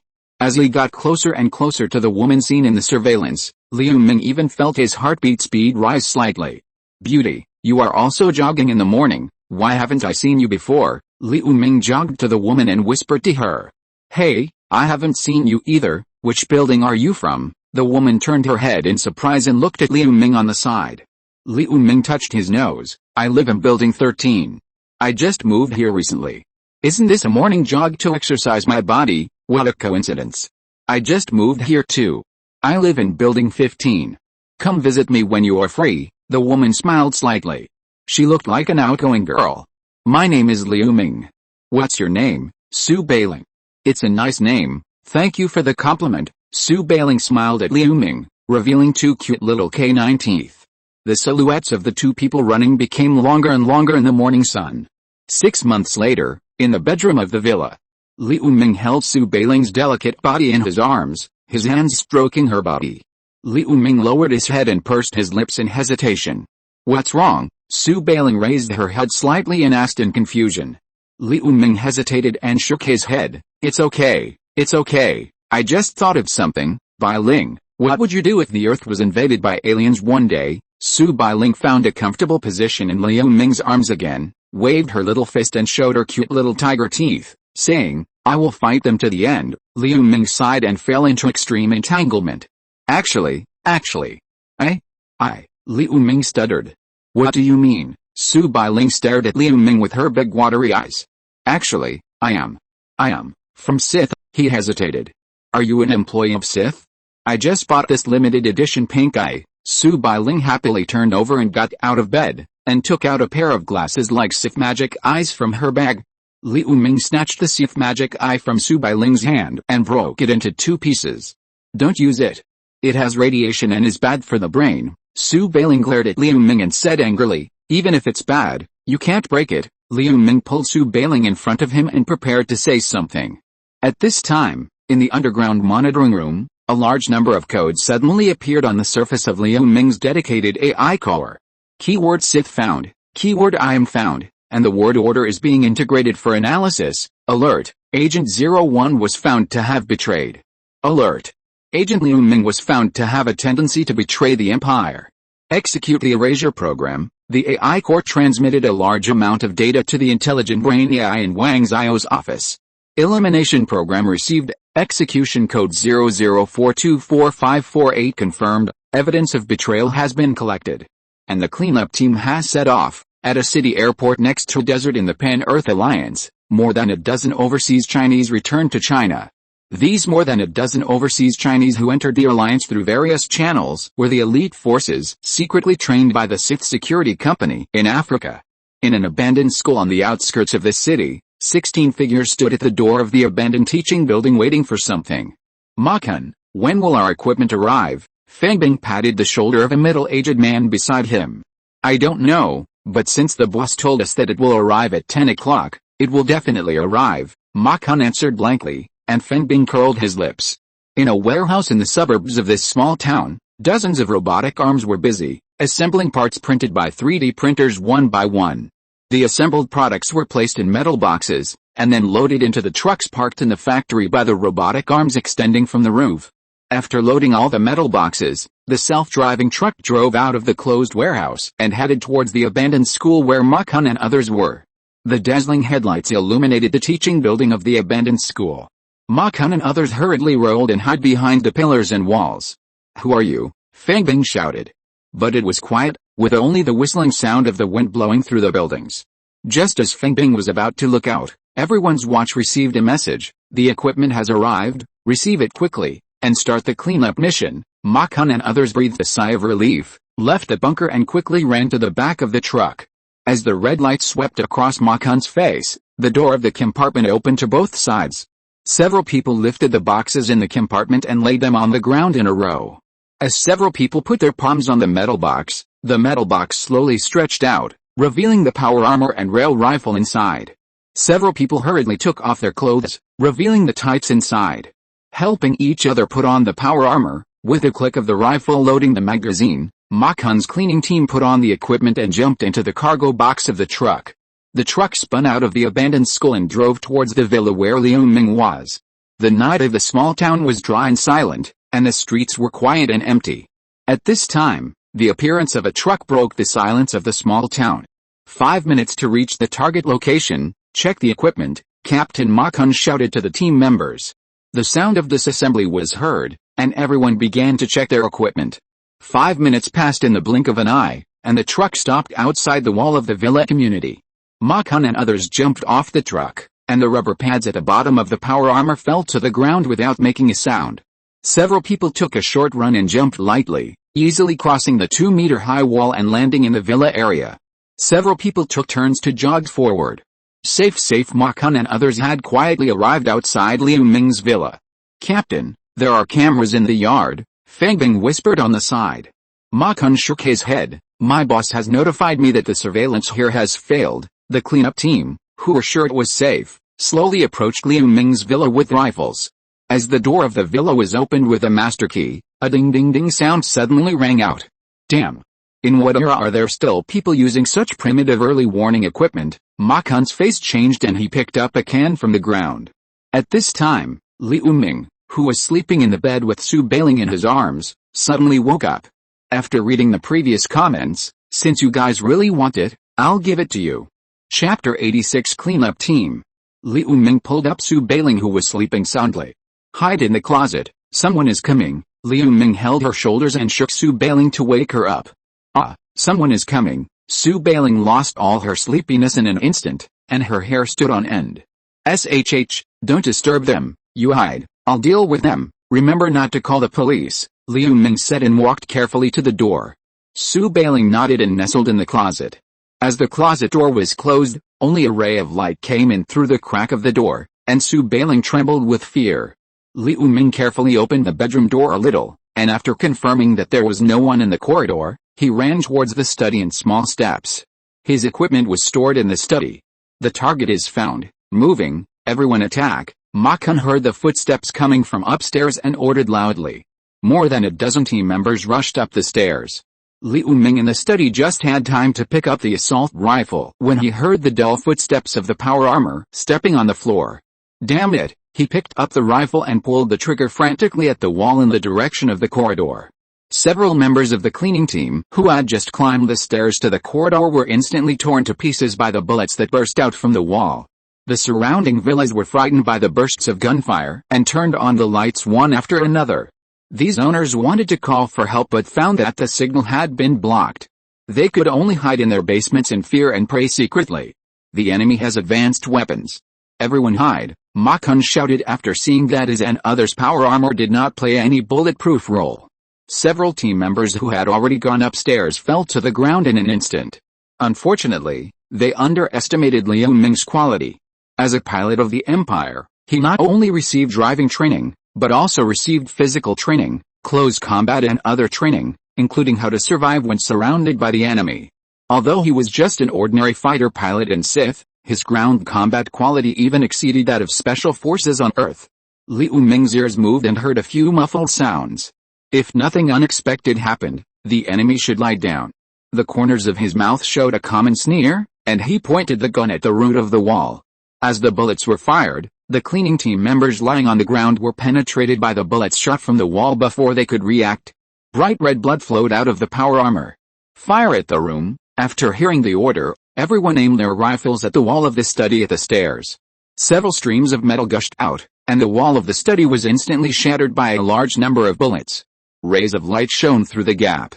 Liu Ming, who was hiding behind his power armor, instantly felt his arm warm, and a stream of blood flowed from his arm, but the wound was soon blocked by the nanorocket. Seeing that the situation was not good, Liu Ming rushed to the window. With a huge shattering sound, the glass of the study fell out. Liu Ming slightly adjusted his posture in the rain of glass fragments, and when he landed, he rolled forward to remove the impact, picked up the rifle in his hand and shot at the cleaning team member Feng Bing, who was on guard outside. Feng Bing, who was unable to react in time, was instantly knocked to the ground by the bullets, and his usually clever eyes gradually lost their spirit. Ma Kun rushed to the study room, looked at the broken window, and punched the wall with his fist. With a bang, the thin wall was smashed through by the mechanical arm, and the location where it was smashed happened to be the location of the bedroom closet. Su Bailing, who was hiding in the closet, was instantly frightened by the fist that appeared in front of her, and even forgot to scream. Fortunately, Ma Kun did not stick his head out to see what was in the hole, but jumped down through the window. Liu Ming, who jumped out of the window, did not run away, but ran to the living room, intending to kill back. Because Su Bailing was still hiding at home, he did not dare to bet whether these people would let Su Bailing go. Before opening the door, Liu Ming fired dozens of shots at the door of the villa, shooting several cleaning team members who were about to open the door and rush out into sieves. Seeing that the situation was not good, the other few people instantly lay down behind the surrounding bunkers. Unfortunately, they encountered advanced Sith weapons. The concrete pillars that were extremely hard for gunpowder weapons on Earth were vulnerable to electromagnetic rifles. Bang! Liu Ming kicked the door of the villa open, and immediately pulled the trigger towards the place where people might be hiding. As the bullets sprayed out, there were muffled sounds from behind the pillars and sofas, and several people in power armor slowly fell to the ground. Use the grenade. The remaining team members hiding at the staircase on the second floor pulled out the grenade from their waists, turned on the safety and threw it towards Liu Ming's position. Unexpectedly, Liu Ming kicked the flying grenade back with a swing of his leg. With a loud bang, a violent explosion occurred at the staircase, and countless armor fragments flew out. Liu Ming picked up a corpse on the ground and blocked it in front of him, blocking the incoming fragments. He suddenly heard footsteps behind him, and quickly threw away the corpse that was shot into a sieve and rolled to the right. A string of bullets shot at the place where he had just stood. Liu Ming's body reaction speed and observation ability modulated by the Imperial gene exceeded those of Earthlings, and the fatal sneak attack that was fatal to ordinary people was almost no threat to him. Liu Ming rolled to the side and picked up the grenade on the corpse and threw it backwards. He ran to the bedroom quickly while the enemy was not catching up. Let's go! Liu Ming opened the closet door and pulled Su Bailing out. Dull footsteps came from the corridor. It seemed that the enemy had caught up. Liu Ming hugged Su Bailing and rushed to the bedroom window. A huge collision came. Liu Ming held Su Bailing tightly in his arms and used himself as a cushion to fall on the lawn. He stood up and felt that there was not much impact. He immediately pulled Su Bailing and ran into the sports car parked in the open garage. He stepped on the accelerator, and the sports car roared and broke through the fence of the yard and sped away to the outside of the community. Ma Kun leaned out from the window sill and fired a few shots at the shadow of the car in the distance, but the bullets only hit the curbstones on the side of the road, and bursts of flying debris burst out. Ma Kun was so angry that he crushed his subordinate's windowsill to pieces. Ding! There was an accident in the cleanup mission. It started to invade the surrounding communication and camera equipment. Several lines of code appeared on the AI core in the monitoring room. Squeak! This is the command center. A robber and murderer is riding in a red Rubis sports car and is fleeing to the southeast. The license plate number is 23,565. All police forces are dispatched to intercept. Patrol cars received orders from the command center. One after another, police cars roared with lights on in the direction of Liu Ming's escape. Liu Ming, who was driving, finally had time to think. Why would someone come to kill him? Suddenly, he shuddered and remembered the conversation that day when he was going to reveal his identity to Su Bailing. He seemed to have said the word Sith. That's right, the AI core must have captured the keywords of his sentence. Oh, I'm going to die without tickets. Chapter 87 I never expected. I haven't told the truth yet. Liu Ming was very upset. He didn't expect that his mouth would bring disaster. He was suddenly stunned. In other words, he was being monitored by the AI core. Liu Ming took off his clothes and wrapped them in his hands, and smashed them towards the center console of the sports car. Sparks flew and thick smoke came out of the onboard computer. Then he threw his mobile phone out of the car, thinking that the AI core should not be able to steal his conversation. Bailing, I have to confess something to you. Liu Ming turned to Su Bailing, who was sitting in the passenger seat, and was ready to tell the truth. Suddenly, a dazzling light suddenly burst out in the distance behind them. He knew that it was the self-destruction program of the underground monitoring room that had detonated the Barad fusion bomb. This meant that the AI core and power armor that allowed him to survive on this planet had turned into ashes together with the invaders, and he would only have this woman he loved from now on. At this point today, there was no point in hiding it anymore, so Liu Ming told Su Bailing the truth. Unexpectedly, Su Bailing, who knew the truth, was not angry, but hugged him and kissed him passionately. Liu Ming stopped the car and enjoyed this affectionate kiss. Woo, woo, woo. Suddenly Liu Ming's eyes widened, and a trace of blood flowed down his neck. Su Bailing pulled out a broken thorn stuck in Liu Ming's spine, shook the blood in the air and inserted it back into his watch. He stood up and spit at Liu Ming. The lurking mission that lasted for more than half a year was finally completed. As expected, this Liu Ming was a guy with a weak will. He betrayed the empire he was loyal to for the woman he loved. That's right, this beauty is the beautiful spy recruited by the intelligent brain AI with a lot of money. After a year of brainwashing and the capture of a lot of money, this beauty has completely become a fanatical supporter of the Sith Empire, just waiting to hug the thigh when the empire comes. When she was selected, it was Liu Ming's favorite type based on psychology. After a little guidance from AI, Liu Ming really fell in love with this female spy selected for him. The idea of planting spies around Liu Ming was only thought of by Li Ming's at the last moment.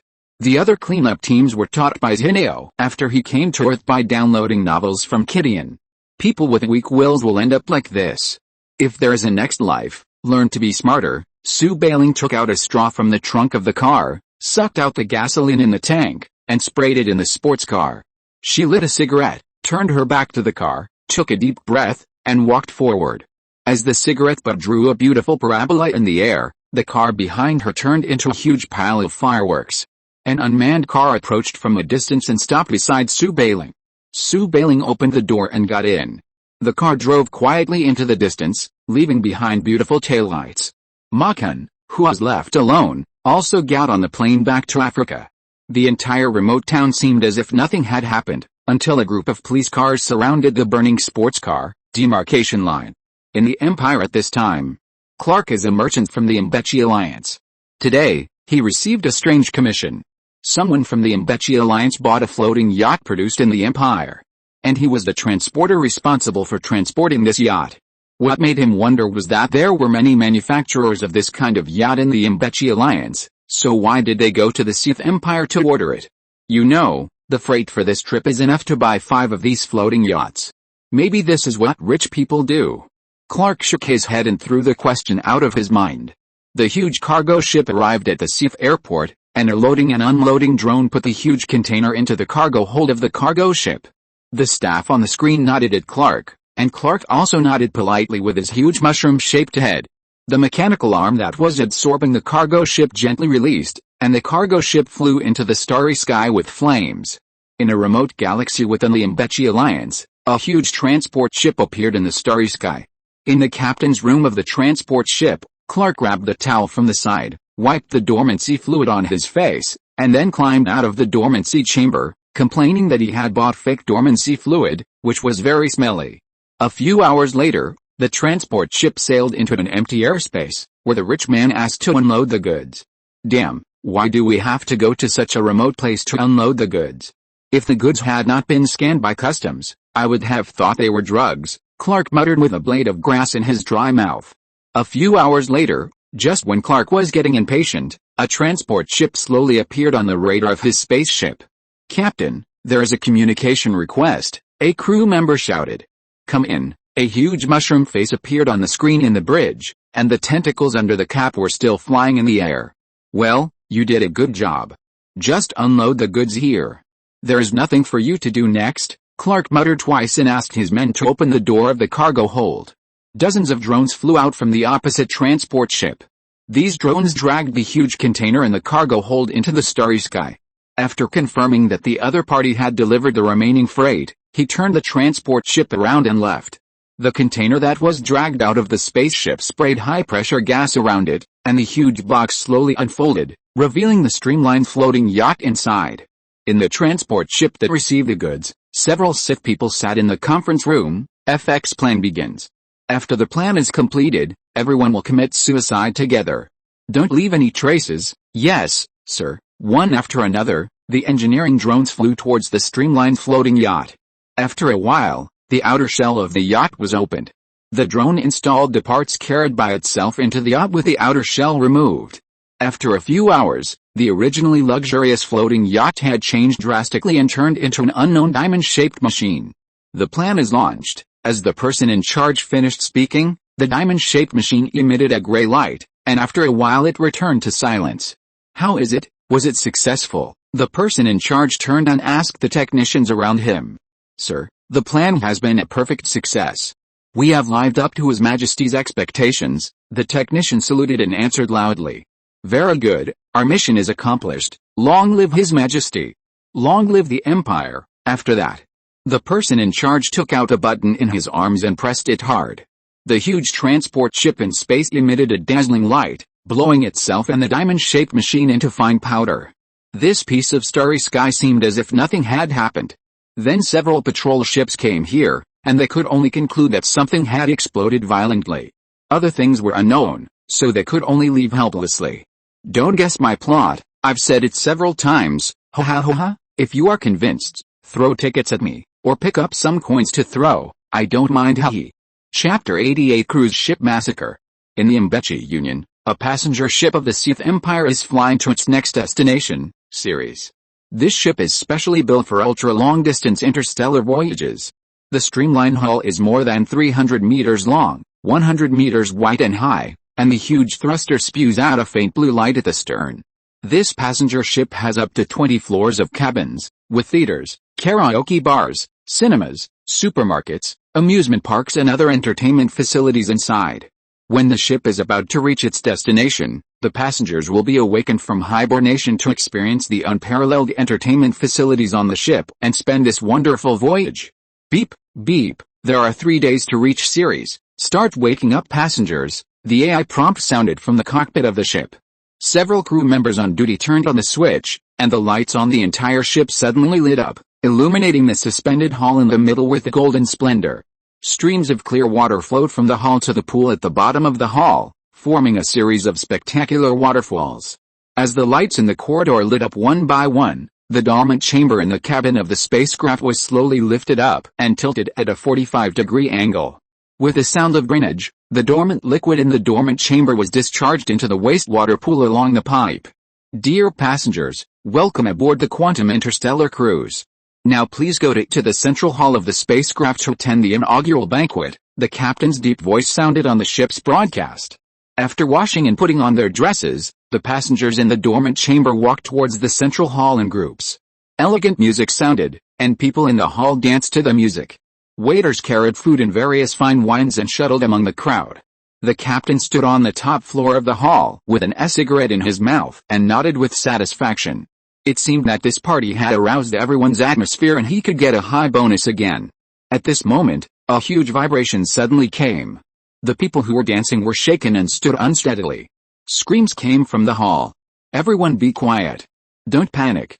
All passengers go back to their cabins. The captain tried to comfort the panicked people, but with little effect. Captain, it's bad. We just collided with a spaceship.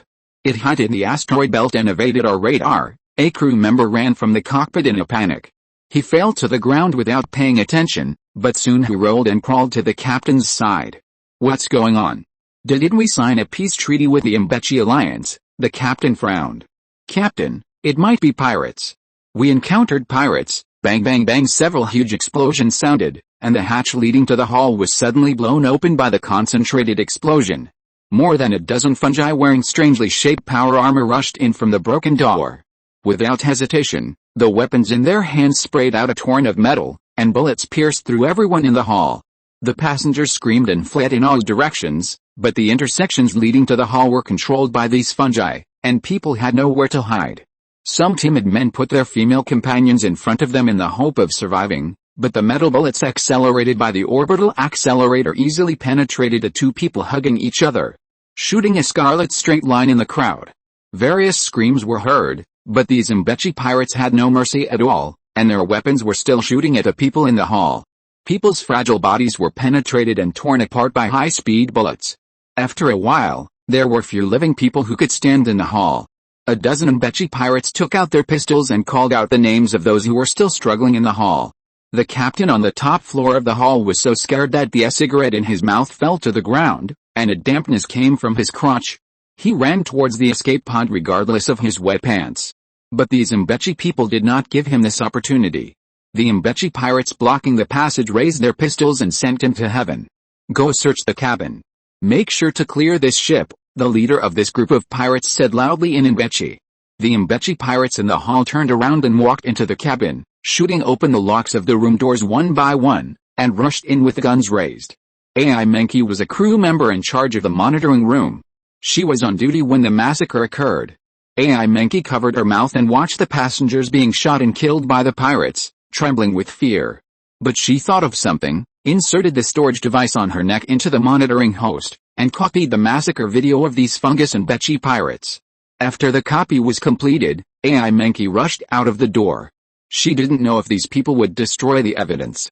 In order to let the Empire know the truth and avenge the passengers on this ship, she must bring the evidence back to the Empire intact. AI Mingze ran all the way. Surprisingly, she did not encounter any pirates blocking the way along the way, and soon she ran to the water tank of the passenger ship. After thinking for a moment, she put on the diving suit used for maintenance on the side and jumped into the water tank. 3 days later, the Ceres space station welcomed the Quantum Interstellar cruise ship. In the port dispatch room, "Look, there are several big holes on the surface of the cruise ship," a dispatcher kept zooming in on the picture of the Quantum cruise ship. "It may have been hit by a meteorite. Let the rescue ship and the repair ship set off immediately." Another dispatcher made a quick decision. One after another, the repair ship and the rescue ship flew out of the port and flew towards the Quantum.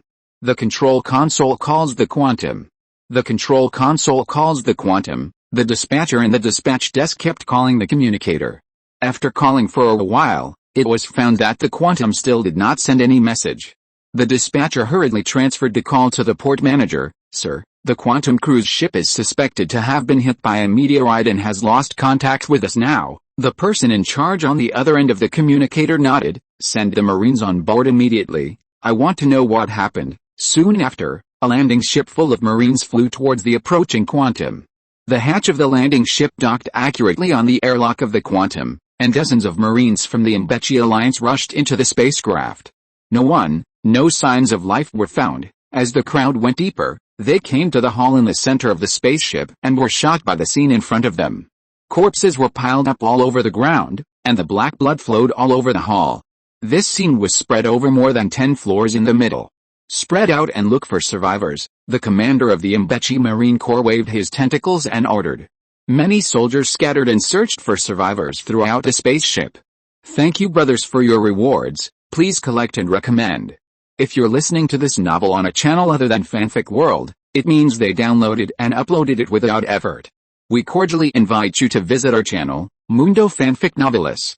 There you'll find the original version of this story and you can explore many other novels of various genres. We're waiting for you to immerse yourself in a world of incredible novels. Chapter 89 Survivors. No survivors were found on the first floor. No survivors were found on the second floor, third floor. The commander of the Mbechi Marine Corps received reports from various teams, and no survivors were found on the entire cruise ship. Order the airport to scan the cruise ship for life signals. Execute code 004, the commander ordered into the communicator. Because the outer shells of spacecraft in the interstellar era are all designed to be radiation-proof, a very high-powered generator is required to detect signs of life in the spacecraft. This high-power detection wave has a slight hazard to the human body and is only approved for use under special circumstances. A radar-style life detector above the spaceport slowly turned to the direction of the decelerating quantum, and the invisible detection wave was emitted, penetrating the thick outer shell of the quantum. Beep, beep, beep. The system sent out a series of alarm sounds, and the technicians hurriedly enlarged the perspective view. Sir, a survivor has been found, located in the water tank on the upper part of the spacecraft. His life signs are already very weak. Please start rescue immediately, the technician hurriedly reported to the upper level. The Marines in the spacecraft received the order and ran towards the water tank compartment. After a few minutes, the door of the water tank compartment was slowly opened. There, a Marine who came to the water side pointed at a protrusion in the water and shouted. Several Marines immediately jumped into the water, and the tentacles on the mushroom cap slid in the water. A few days later, in the Ceres hospital, AI Mingze slowly opened her eyes and looked around in confusion. Where am I? Suddenly, a steady male voice came from the side. Ms. AI Mingze, I am the Empire's diplomat stationed on Ceres, responsible for the relevant matters of the Empire's citizens traveling here. AI Mingze turned her drowsy head in the direction of the voice and found a middle-aged man with a beard sitting next to the bed.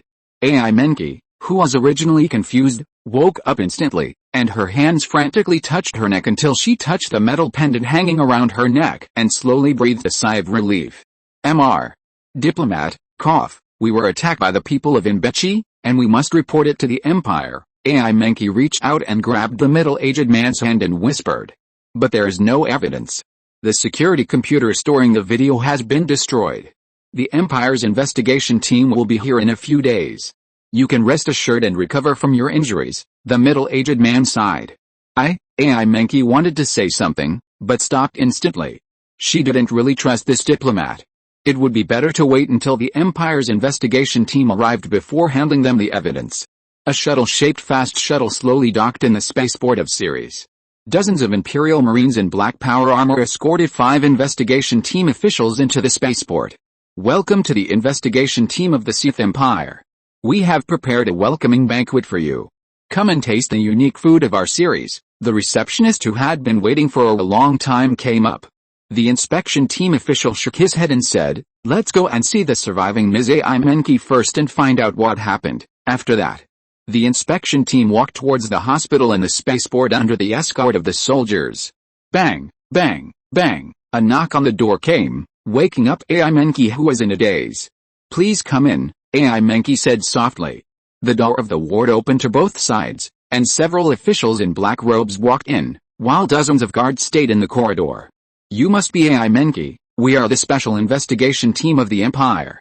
Please tell us what happened on the Quantum, an official said. That day, AI Mingze slowly told the investigation team what happened that day. I saved the video of this massacre. It's in this storage device. AI Mingze took off the silver pendant from her neck and handed it to the leading official. The official put the pendant in his palm, and soon a flash of light appeared. Dozens of holographic screens appeared in front of everyone, and the screens were playing the surveillance effects of various places during the banquet that day. As time went on, suddenly on a screen showing the picture in the corridor, a huge drill drilled into the corridor of the Quantum. As the drill split like a petal, more than a dozen fungus and Mingze people rushed out with guns. This is the equipment of the Mingze military. An official lost his voice, and everyone did not answer, but continued to stare at the screens. Soon, the scene of the massacre in the central hall was displayed in front of everyone, and several officials clenched their fists tightly. Beasts! They are all beasts. The Empire will avenge them. Tears overflowed from the eyes of the leading official. The dignity of the Empire cannot be trampled on. This matter is very serious. It must be reported to His Majesty the Emperor urgently. An official was about to upload a video to the Empire's database, but was stopped by the leading official. We are now in the territory of the Mingze Alliance. They will intercept our information and we will alert the enemy. The official nodded and put back the unfolded communicator. You wait, I will go back to the Empire in person, and each of you must download a backup. After that, the leading official turned and walked towards the shuttle-shaped spaceship, waved his hand to let the soldiers stay in the airport to protect AI Mingze, and he boarded the spaceship alone. A few days later, the fast shuttle arrived in the Empire. After confirming that the communication would not be intercepted, the leading official sneered and dialed Mingze's secret line. Long live His Majesty! Our plan has been successful. The leading official saluted the holographic screen. Li Mingze on the screen nodded. Very good, continue according to the follow-up plan. After that, Li Mingze's figure disappeared from the screen. Time went back to a month ago. In the Empire, on a lava star that flashed red light, there was the Empire's largest prison for death row prisoners. The purpose of this prison was to allow death row prisoners to dig a rare crystal on the lava star with a harsh environment. Because of the unique magnetic field of this crystal, no computer equipment can get close, and it can only be mined by manpower. On this day, a huge escort spaceship greeted the sky above the prison. As the spaceship slowly landed on the apron, one by one, the selected death row prisoners lined up with handcuffs and leg irons and walked into the escort spaceship.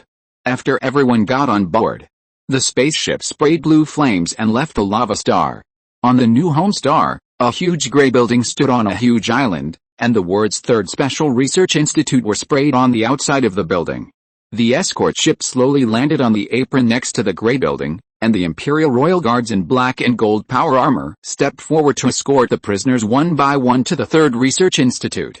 As the huge gate of the institute slowly fell, these death row prisoners lost all contact with the outside world. Chapter 90 Memory Replacement. Li Mingze stood in the corridor on the second floor of the hall of the institute, looking at the death row prisoners walking slowly below and slowly said, "Are you sure they are all death row prisoners?" "Yes, Your Majesty, they are all death row prisoners who have committed serious crimes such as murder and treason." After reading their brains, none of them are innocent, the researcher next to him answered. Li Mingze nodded and walked into the institute. After passing through 4 corridors, he came to a huge hall. Hundreds of strange machines similar to hibernation chambers were prepared in the hall. Hundreds of armed guards stood around the hall. Staff members shuttled between the machines, and bursts of white gas came out of the machines from time to time. Li Mingze walked into the control room on the top floor of the hall and sat down. Several officials and researchers stood beside him. One by one, the death row prisoners lined up and entered the hall. "Everyone, stand next to your own machine according to the number on your handcuffs. You will get a new life from today." The voice of the researcher came from the hall broadcast. The researcher standing in front of the console turned to look at Li Mingze. "Your Majesty, shall we start?" Li Mingze nodded, and the researcher pushed the push rod in his hand and shouted on the radio, "Everyone, enter your machine." As soon as the voice fell, the cover of the machine next to the death row prisoners slowly opened upwards, and the fully armed guards raised their guns and aimed at the many death row prisoners in the hall. The death row prisoners, who had no way out, gritted their teeth and lay down. As soon as they lay down, several mechanical arms fixed them, and a hood stretched down from above their heads, wrapping the heads of the death row prisoners tightly. Project X starts. The researcher pressed the button on the console, and bursts of screams came from the strange machine in the hall, but soon submerged. "How effective is this machine?" "There won't be any mistakes?" Li Mingze asked curiously. The researcher said affirmatively, "Your Majesty, don't worry. The success rate is as high as 100%. The only side effect is that they can only live for another month." Li Mingze nodded and stopped talking, his thoughts drifting far away. After the Empire discovered a sleep-learning machine, Li Mingze suddenly had an idea. What if a person's memory could be forcibly erased and a new memory inserted? So the Third Research Institute, which was responsible for this research, was secretly established on the new home planet. After several years, it finally achieved initial results.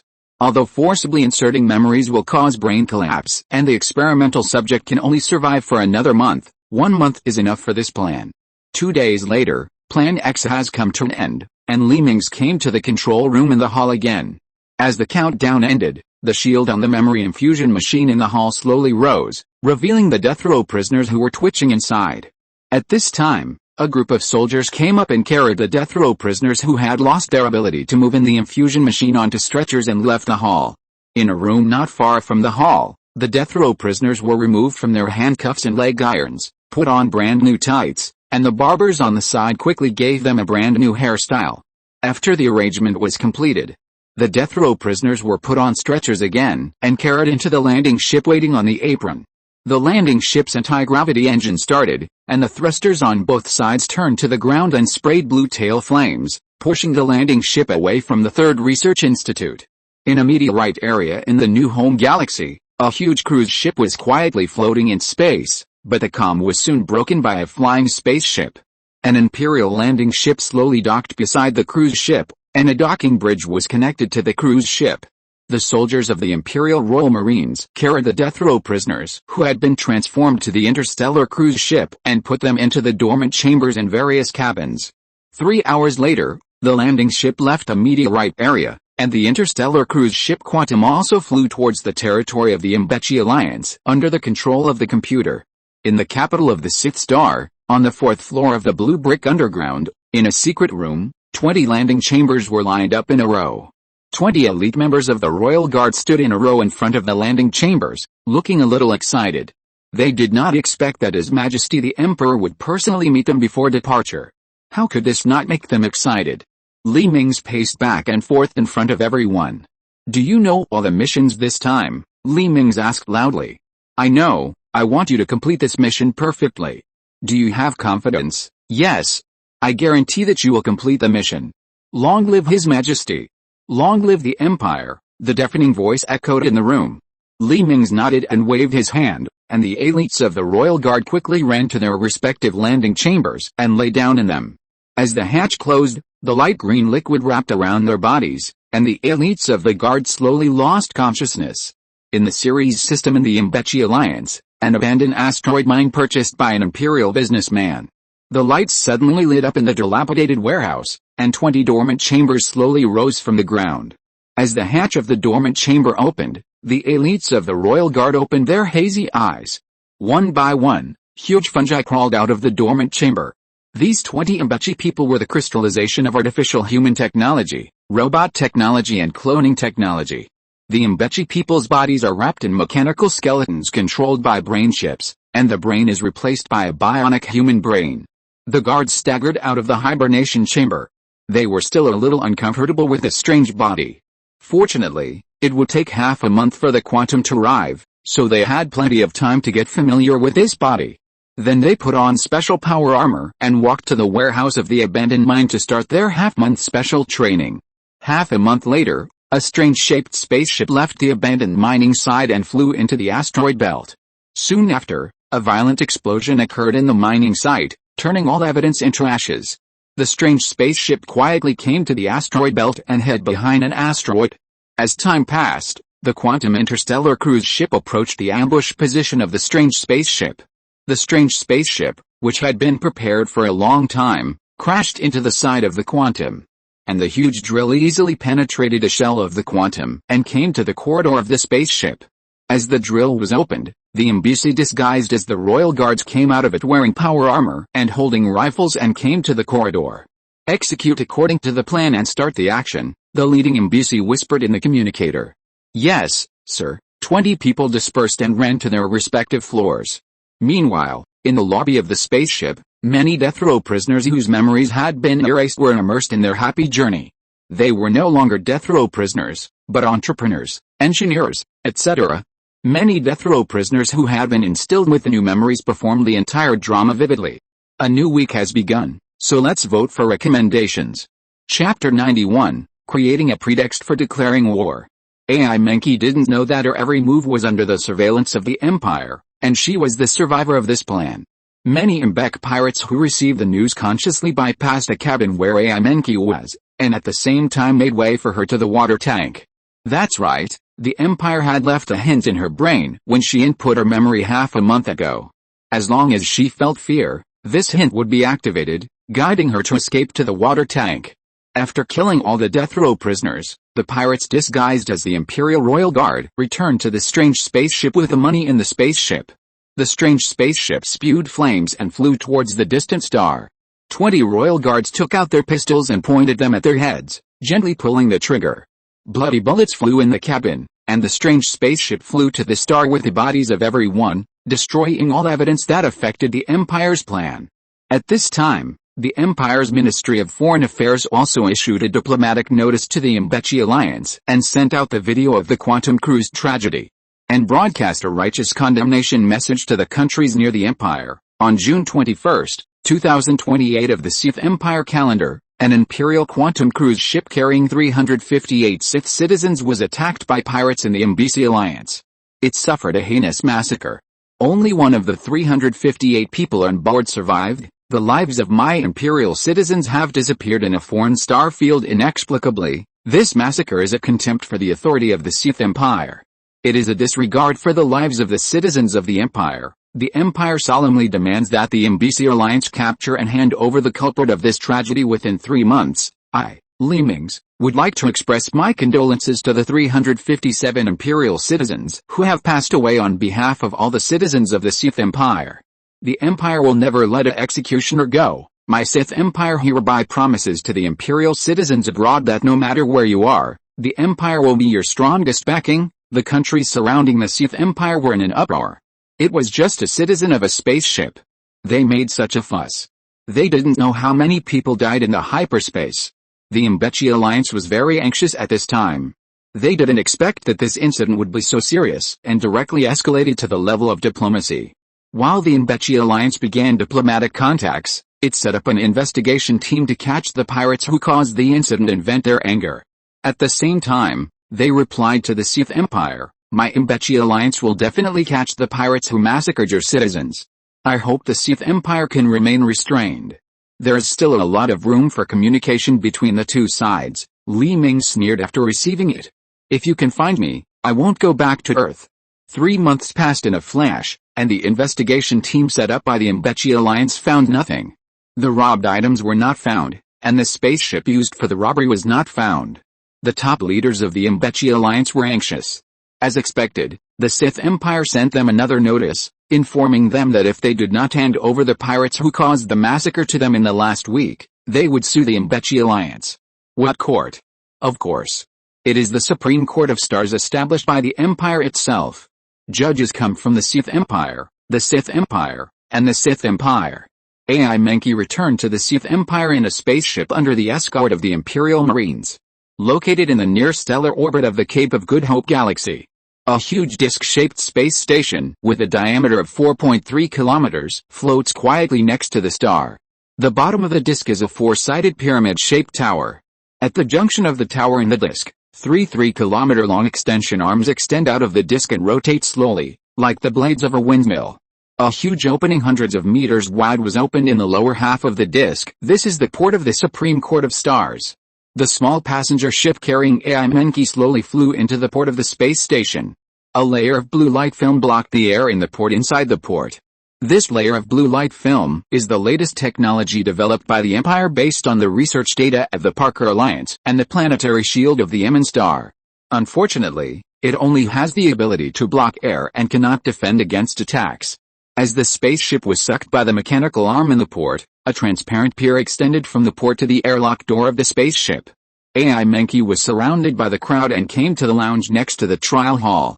In the trial hall, in order to show the fairness of the court, 4 Sith and 1 Parker sat on the judge's bench. Now, please invite the Sith Empires. Now, please invite the only survivor Mingze to the stage. Under the attention of everyone, Mingze carefully walked to the witness stand in the trial hall. Your Honor, I am the only survivor of the massacre. Mingze looked at the judge and said. Now, put the evidence on the screens on both sides of the court, the judge ordered, and the soldier on the side nodded and inserted the metal pendant into the main brain in the court. As the video evidence was played, the onlookers in the trial hall clamored to punish the murderer. After a few hours, the judge gave the final verdict, announcing that the pirates who attacked the Quantum cruise ship were Mingze terrorists. Execution. Executed by the Empire. Although no one from the Mingze Alliance was present, the necessary procedures still had to be followed, so that the Empire would appear fair and just.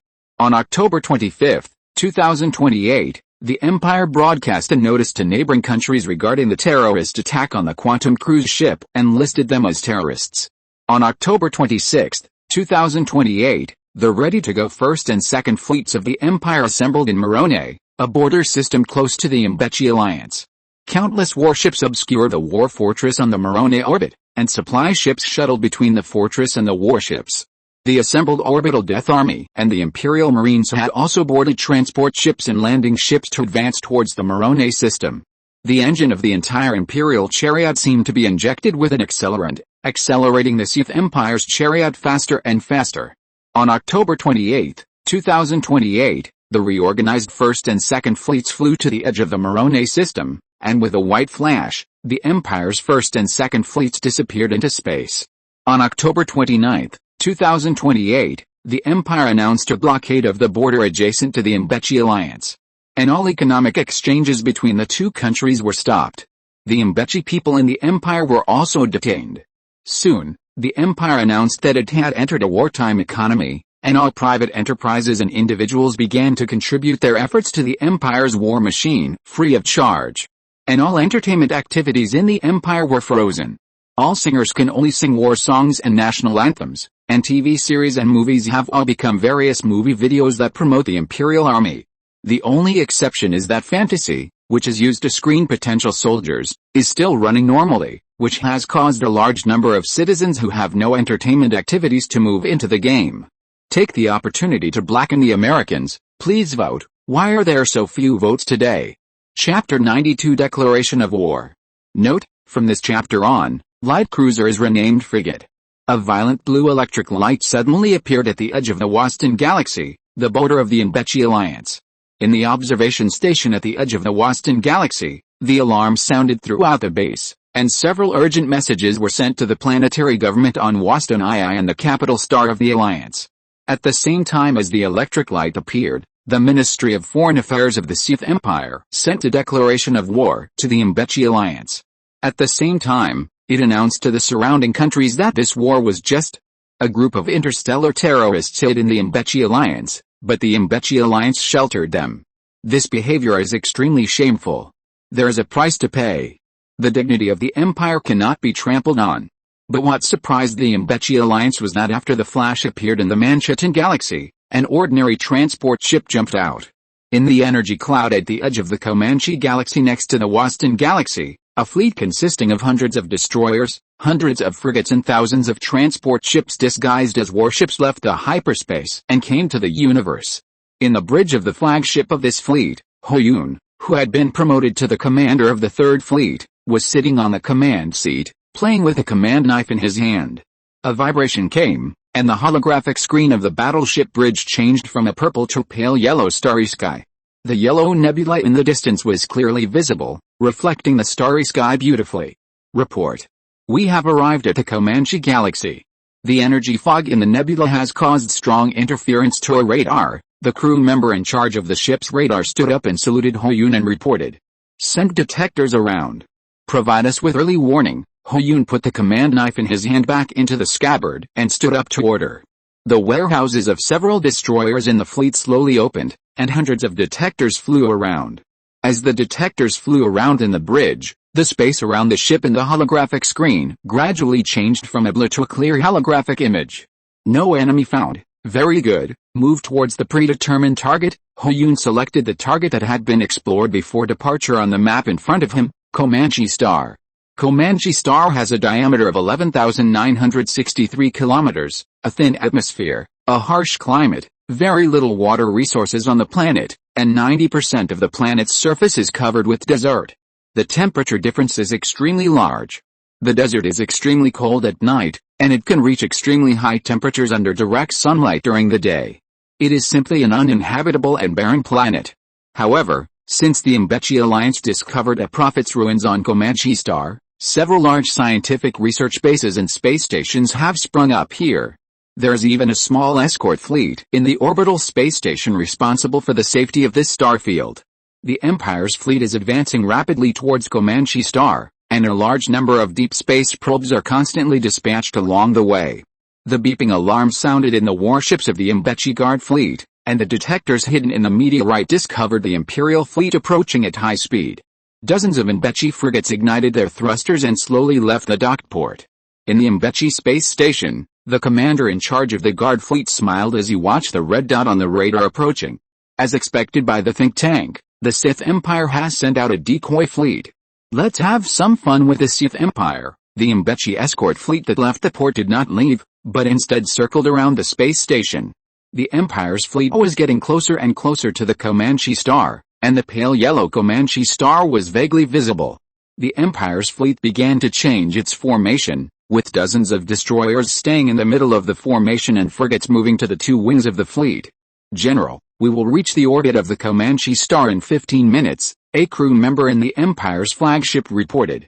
Ho Yun nodded. All weapons are charged, don't worry about damage and accuracy, and fire a salvo outside the range to disrupt the enemy's formation. Yes, sir. The gun turrets of the warships in the Empire's fleet began to glow with a faint red light, and the muzzles were aimed at the Mingze escort fleet in the distance.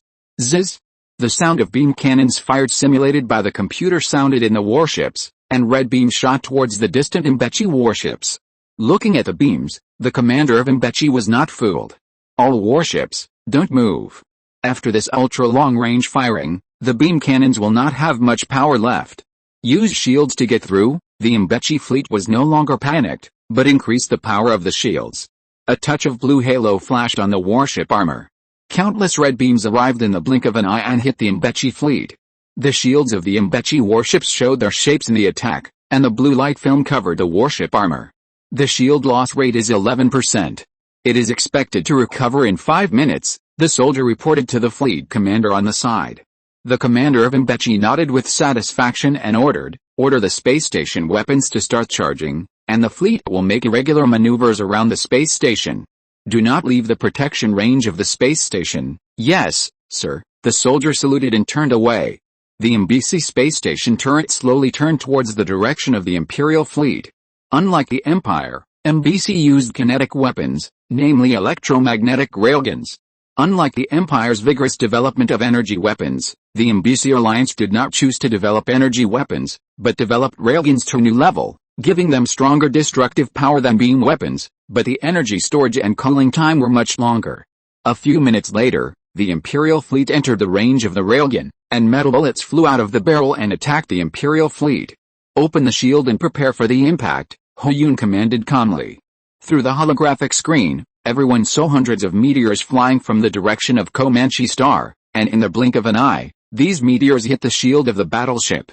A huge vibration came, and the alarms in the ship kept ringing. Fortunately, although the railgun had great destructive power, the shield had a restraining attribute against it. However, it would be miserable to use armor to resist such kinetic weapons. The frigates move forward, and the other warships don't move. Lead the enemy out of the protection range of the space station, Ho Yun ordered. The frigates on both wings immediately separated a small part and flew towards the Mingze guard fleet, emitting beams of light in an alluring manner. The commander of Mingze looked at the time and nodded with satisfaction. Okay, send a distress signal to the headquarters and send the frigate fleet out to deal with it. Yes, sir. A beam of encrypted signals was sent from the Comanche space station to the starry sky. Inside the Imperial flagship. General, the enemy has sent a distress signal. Very good. When the enemy's support fleet arrives, our mission will be completed. Let each warship charge the hyperspace engine in advance. If the enemy's main force appears, we will withdraw from the Comanche system, Ho Yun said with satisfaction. I was typing last night and the power went out. But for so many friends who support me, I can't stop updating, so I can only go to the internet cafe to make up for it all night. Woohoo, the author's curse, becoming an author will result in a power outage. Chapter 93 Sneak Attack. All volleys. Missiles launched. Fighters take off. Ho Yun drew out his command knife and shouted. The missile launch bays on both sides of the Imperial warship opened one after another, and tens of thousands of missiles followed the red beams and flew towards the Mingze guards. The hatch of the transport ship disguised as a warship behind it also opened at this time, and space fighters flew out of the cargo hold of the transport ship, following behind the missiles and flying towards the enemy formation. The commander of Mingze remained calm and said, Space station target drones and decoy bombs are released. Close-in defense guns begin pre-charging. Fighters take off. The arm of the Mingze space station slowly opened to both sides, and countless unmanned target drones swarmed out and flew towards the Imperial missile group in the distance. In the airport at the rear of the space station, fighters flew out one after another, spraying flames, and drew arcs in the air towards the Imperial fleet. Skoda is a Parker. Since the defeat of the Parker Alliance a year ago, he has become a slave. However, after he came into contact with a game fantasy, his fate changed. With his talent and intelligence, he stood out from billions of Parkers and became one of the top 1,000 Parkers in just 8 months. He also got rid of his slave status and joined the Empire's Guardian Air Force Brigade. This kind of Guardian Air Force was widely used by the Empire as a vanguard in space battles with a very high mortality rate to consume the enemy's manpower and elite pilots. The Empire's elite pilots would participate in the landing battle after the ground firepower was cleared. Skoda gently pushed the joystick and controlled the fighter to fly under the belly of a huge Imperial destroyer and pounce on the enemy's fleet. As the missile rain launched by the Empire collided with the enemy's target aircraft and decoy bombs, a dazzling white light burst out in the distant starry sky, and the light wall formed by the explosion blocked the side of both the Empire and the Mingze alliance. The screen in front of Skoda automatically dimmed to filter out the dazzling light. He pulled the trigger in his hand. Experience told him that the enemy aircraft must be following closely behind the light curtain. As expected, after the explosion disappeared, hundreds of Mingze fighters passed through the dust cloud composed of missile fragments and powder, and rushed towards the fleet, hitting the incoming machine gun shells head-on. The shields of several fighters were broken before they lasted long, and they rolled in space and exploded into a ball of sparks. Skoda waved his fist, and got 3 more points. Soon he would be able to accumulate 5 points to allow his family to move into a luxury apartment. Mingze's fighters were not to be outdone, and they accelerated towards the Empire's fighters.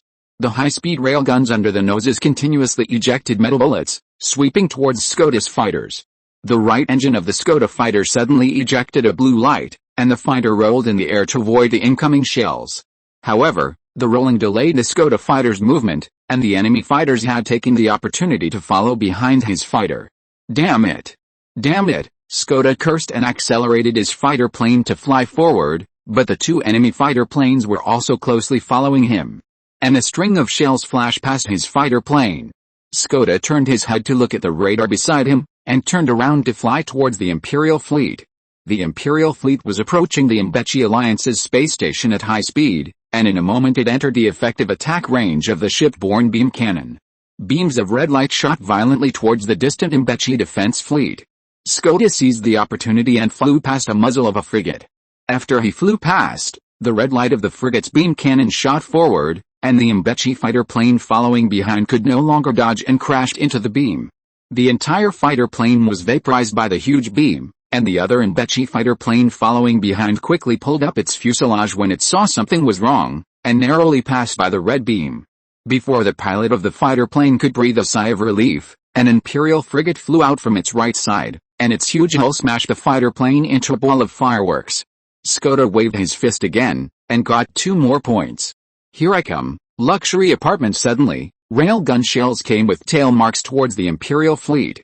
Skoda, who was swinging his fist, had no time to dodge the fighter plane, and the shells rubbed against his fighter plane.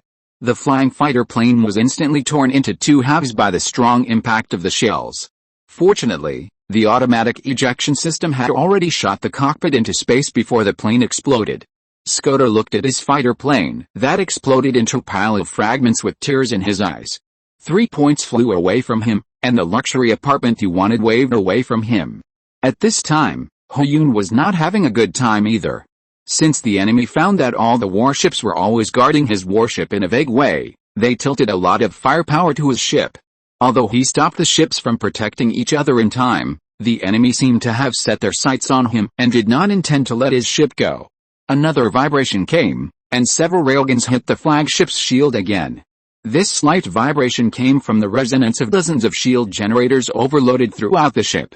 Our shield loss is more than 98%, and we may not be able to hold on to the next wave of attacks. At that time, we can only rely on armor to resist, a crew member reported anxiously. Artificial gravity is turned off, everyone turns on the magnetic adsorption on the power armor feed, grasps the bulge, and prepares to meet the enemy's electromagnetic railgun attack. Ho-Yun pressed the button on the seat twice, and the staff in the battleship slowly floated into the air. As the armored boots on everyone's feet flashed blue light, everyone was firmly attached to the ground again. A few minutes later, thousands of railgun shells crossed the starry sky again and plunged into the Imperial fleet. Although the Imperial warships were already doing irregular evasion, a huge number of railgun shells still hit the hulls of many warships. Dozens of transport ships disguised as battleships only lasted a few milliseconds before being turned into a pile of scrap metal by orbital shells carrying huge kinetic energy because their shields and armor were far less powerful than those of battleships. Ho-Yun's flagship once again became the target of enemy fire, with hundreds of shells flying towards it. Although he tried his best to evade, 5 shells hit the battleship's shield one by one. "The shield is broken," a crew member shouted. There was a huge vibration and a deafening distortion sound. 4 huge holes were pierced through Ho Yun's flagship, and the entire ship was slightly twisted. Fortunately, the reactor was not hit and no explosion occurred. At this time, a huge Mbechi fleet flew out of hyperspace outside the Comanche galaxy and flew towards the orbit of the Comanche star. The Imperial probe hidden in the starry sky immediately transmitted the message back to the Empire's Third Fleet. Don't guess what the author is going to write next, just watch it quietly, haha. Please collect and recommend. Chapter 94 Landing on the Space Fortress. Inside the bridge of the Imperial Fleet's flagship, a crew member transmitted the received warning information to the large screen in the center of the bridge. Ho Yun breathed a sigh of relief. It was finally here. It was too painful to use a decoy fleet to fight a war of equal strength. All the cards were put on the table at once. Fortunately, the enemy's support arrived, otherwise they would be powerless. All warships, begin to withdraw from the battlefield and release floating mines to cover the rear. Yes, sir. The thrusters at the rear of the warships in the Imperial fleet suddenly went out, and the thrusters at the bow emitted a blue light. The entire fleet shrank into a ball and retreated backwards. The commander of the Mbechi guard fleet sneered, "Let the escort fleet entangle them and delay their retreat." Yes, sir. The Mbechi Alliance's guard fleet no longer circled the space station, but turned around and flew towards the Imperial fleet. After the guard fleet flew away, the commander of the Mbechi guard fleet happily connected the communication with the person in charge of the base. "Sir, the Empire has already thought we've been fooled." "Very good. When they leave the Comanche system, we'll report the success of the plan to the headquarters." The head of the base sneered and hung up the communication. On the outskirts of the Comanche system, the Imperial fleet, which had been harassed by the Mbechi escort fleet for several days, was finally caught up by the Mbechi reinforcement fleet. In the bridge of the Imperial fleet flagship, Ho Yun nodded with satisfaction. The enemy has been fooled, and the Mbechi second fleet, the defenders of the Waston system, has been lured away. The Empire's sneak attack plan is about to begin. We'll lead them into hyperspace. Start the hyperspace engine. Let's go. The Imperial fleet disappeared into the sky with a burst of blue lightning, and the Mbechi support fleet that followed also jumped into hyperspace. The detector hidden in the energy cloud transmitted the information to the headquarters of the Sith Star. After receiving the news, the Empire immediately sent a communications soldier using an advent substitute to drive a small warship into hyperspace. In the endless hyperspace, the Empire's first and second fleets received communications from the communications soldier. In the bridge of the first fleet, Liu Yi, who became the joint commander of the first and second fleets, was talking to Yang Shai. The sudden communication surprised him. After reading the message, he turned and nodded to Yang Shai, and the two hung up the communication. The two Imperial fleets opened a hyperspace exit and jumped out of the hyperspace. The holographic screen in front of Liu Yi suddenly changed from purple to a huge space fortress. What's going on? Doesn't the intelligence show that there is no hyperspace trap in the Waston system? How can it appear around the enemy's space fortress? Liu Yi asked before his voice fell. Thousands of huge metal projectiles were fired from the railguns of the fortress, flying straight to the first and second fleets that had just jumped out. "Sir, 90% of the shields are left, 70% of the shields are left, 50% of the shields are left. We survived the first round of attacks, 58 frigates were lost, 5 destroyers." Liu Yi nodded, still within the tolerance range. "All warships spread out. Aim at the weapons on the fortress and fire at the same time. AI automatically assigns attack positions," Liu Yi ordered. The first and second fleets of the Empire spread out and flew quickly around the fortress of the Mbechi Alliance. Huge beams of light shot out from the Imperial fleet, shaking the shield of the Mbechi fortress, but it was not destroyed in the end. Liu Yi frowned. The power was still not strong enough. "Release all missiles. Launch the planetary orbital weapons as well," Liu Yi ordered. All the warships opened their launch ports, and tens of thousands of missiles swarmed out and rushed towards the nearby fortress. Violent flashes flashed on the shield of the fortress. In a few breaths, the originally light blue shield disappeared, revealing the silver armor of the fortress.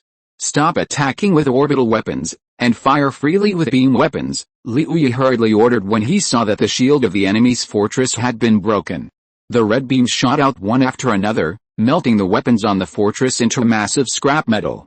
In an instant, the pressure on the fleet was greatly reduced, and the originally rising warship loss rate gradually decreased. Just get rid of the weapons. These fortresses can be seized as forward bases for attacking the Mingze alliance. Let the Marines prepare for a forced landing. The warships received orders from the flagship. The fierce artillery fire that had originally obscured the fortress gradually subsided, revealing the already riddled space fortress. Landing ships flew out from the rear of the fleet and flew towards the space fortress not far away. Sporadic shells were fired from the fortress. These remaining turrets were destroyed by the Imperial warships as soon as they appeared. As the landing ships docked on the outer shell of the space fortress, orbital airborne troops in power armor rushed in through the holes in the fortress. At the end of a passage in the space fortress, a hole was suddenly melted through the silver-white alloy door, and a white light blade stretched out from it. As the light blade slowly rose, a large hole was cut on the hard isolation door. With a bang, the several centimeter-thick door panel was kicked to the ground. Lei Ming and a Parker airborne soldier wearing black armor walked out of the hole. They held rifles and scanned the surroundings vigilantly. Their pale faces and 4 dark compound eyes were revealed through the transparent helmets. Save, where are all the Mingze people in this fortress? Why can't we see any of them? A soldier muttered in the communication channel. The teammate next to him smiled and said, maybe they all ran away, or this is a trap. The isolation door at the end of the corridor suddenly opened, and more than a dozen sturdy robots trotted over from the other side of the door with rifles in their hands, aiming their weapons at the landing team. Lei Ming, who was quick-eyed and quick-handed, pulled the soldier next to him back to the support column in the corridor, and a row of bullets swept the place where the soldier had just landed, shooting the floor into a honeycomb. Damn it! How dare they develop military robots? Aren't they afraid that if intelligent life is born, it will attract unknown civilizations? Lei Ming spat. Obviously, before he joined the Empire, he was in a high position in the Parker Alliance and had access to relevant information. The Parker Alliance was also warned by unknown civilizations in the universe. Switch to electromagnetic bullets. As Lei Ming's voice fell, the rifles in the hands of the crowd made a clicking sound, and the metal bullets on the display changed to electromagnetic bullets with electric current symbols. A soldier rolled sideways on the spot and flipped to the door panel that was kicked down. He propped up the door panel as a cover and frantically pulled the trigger at the robot. One by one, the electromagnetic warheads designed for electronic equipment shot at the thick armor of the robot, emitting bursts of electric light, but the damage to these robots was very limited. Their armor is too thick. Our weapons are useless. We need heavy firepower support. The soldier took out a grenade and threw it at the robot. Chapter 95 Special Warfare RPZ 612 Mecha. The grenade rolled to the feet of the robot team. Just when everyone thought that the grenade could destroy several robots, the robot next to the grenade made a move that shocked everyone. The robot kicked the grenade back to the few people. The grenade spun rapidly in the air and shot towards the few people. Lie down, Lei Ming said, jumping up and holding the grenade in his hand, and was about to throw the grenade away. There was a bang explosion, and Lei Ming's arm holding the grenade was blown into pieces. Damn it, headquarters, we need heavy firepower support. A soldier dragged the seriously injured Lei Ming back to the bunker, and the dark green blood gushed out from Lei Ming's broken limbs like a spring. The soldier took the quick-setting spray from his waist and sprayed it on Lei Ming's wound. As the spray covered the wound, a layer of white film magically condensed on the wound, stopping the gushing blood. You go first, the mission is important, and I won't die yet. Lei Ming pressed a button on his shoulder, and a tube of dark green liquid was injected into his body through the armor. Although the Empire would not prepare expensive nanorbits for cannon fodder, it was still equipped with quick-setting spray for life-saving and potential overdraft agent for life-saving, in order to allow more injured people to survive, and to undergo physical transformation in the future to become more powerful cannon fodder. Yes, sir, several team members learned their lesson this time. After several rounds of shooting, they pressed the grenade detonation button and waited for a few seconds before throwing it at the robot. Obviously, it was impossible for the robot to kick the grenade out like before, so it could only let the grenade explode in the robot. When the smoke of the explosion cleared, the landing team found that the shells of more than 10 robots were only slightly damaged. No. It was not even damaged. There were just a few more small pits. This won't work. When will the heavy firepower support arrive? A team member shouted in despair. Unexpectedly, as soon as he finished speaking, He heard the command from the command center on the communication channel, "Everyone, find shelter on the left side of the corridor." "What do you mean?" "Left." A team member looked puzzled. His teammates pulled him to the left corner, and then a huge vibration was heard, and a drill pierced into the corridor from the right. As the drill slowly stopped, it opened to the surroundings, and a huge humanoid mecha walked out. The 2.5-meter tall giant body was covered with heavy black armor, and 3 pairs of scarlet scanners were exposed from the helmet. 2 huge vibrators were mounted on the 2 arms, and 2 heavy gauze machine guns were mounted on the vibrators, and 2 missile launchers were on the shoulders. As the huge body stepped on the corridor floor, a huge metal collision sound was heard. The giant mecha placed its left hand across its chest, and a blue shield appeared in front of the mecha. "Special Warfare RPZ-612 mecha is here to support us," an electronic voice came from the giant mecha. Speaking of which, the manufacture of this kind of support mecha is somewhat inhumane. Every orbital airborne soldier will sign a voluntary organ donation agreement before setting off. When the soldier dies on the battlefield, but the brain is not dead yet, it will be recycled and placed in the mecha. And then intelligent assistance will be provided for calculation and supervision.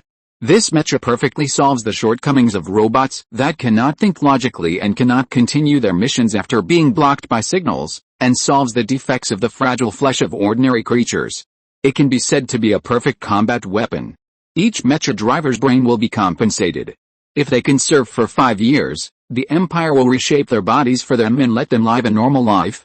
That's right, each special warfare mecha is a loyal, iron-blooded, determined and unstoppable super weapon, and will become the mainstay of the Empire's expansion of territory. The huge mecha aimed a heavy gauze machine gun in its right hand at the robot soldiers hiding in the bunker. Deadly flames gushed out, and a huge amount of metal torrents tore the bunker apart. The robot soldiers behind the bunker were not spared, and they turned into fragments together with the bunker. In the monitoring room of the fortress, the commander of the fortress looked at the display in front of him, and the tentacles on his cap waved angrily in the air, and the 6 tiny green eyes on the cap were squeezed together. Why are there so many mechas like this? Our robot soldiers were destroyed before they could test the actual combat data? Release our heavy mechas. Let's see how powerful these mechas of the Sith Empire are. The commander opened the sawtooth mouth on the stalk and ordered. Yes, the soldier on the side turned around and pressed the button composed of mysterious symbols on the screen. In the warehouse inside the fortress, dozens of containers were lined up in a row. Suddenly, the door of the container was blown away by the huge force inside, smashed on the wall and slowly fell. A huge metal limb stepped out of the container, followed by the second and third limbs. A moment later, 20 huge mechas resembling spiders appeared in the warehouse. As the order was issued in the control room, a row of wheels emerged from the 6 metal limbs of the spider mecha, and the metal limb in the middle also folded back. 20 spider mechas sped towards their respective targets. In the corridor approaching the control room, the special warfare mechas were in front and the squad was behind, slowly moving towards the control room. The corridor behind them was already covered with parts of robot soldiers. Some of these robot wreckage were torn apart by gauze cannons, some were blown up by missiles, and some were cut in half by huge vibration blades. The sound of metal collisions rang out from behind everyone, as if the wreckage on the ground was pushed by something. The special warfare mecha took a few steps to block the team members, and the shield on its left hand stood on the ground.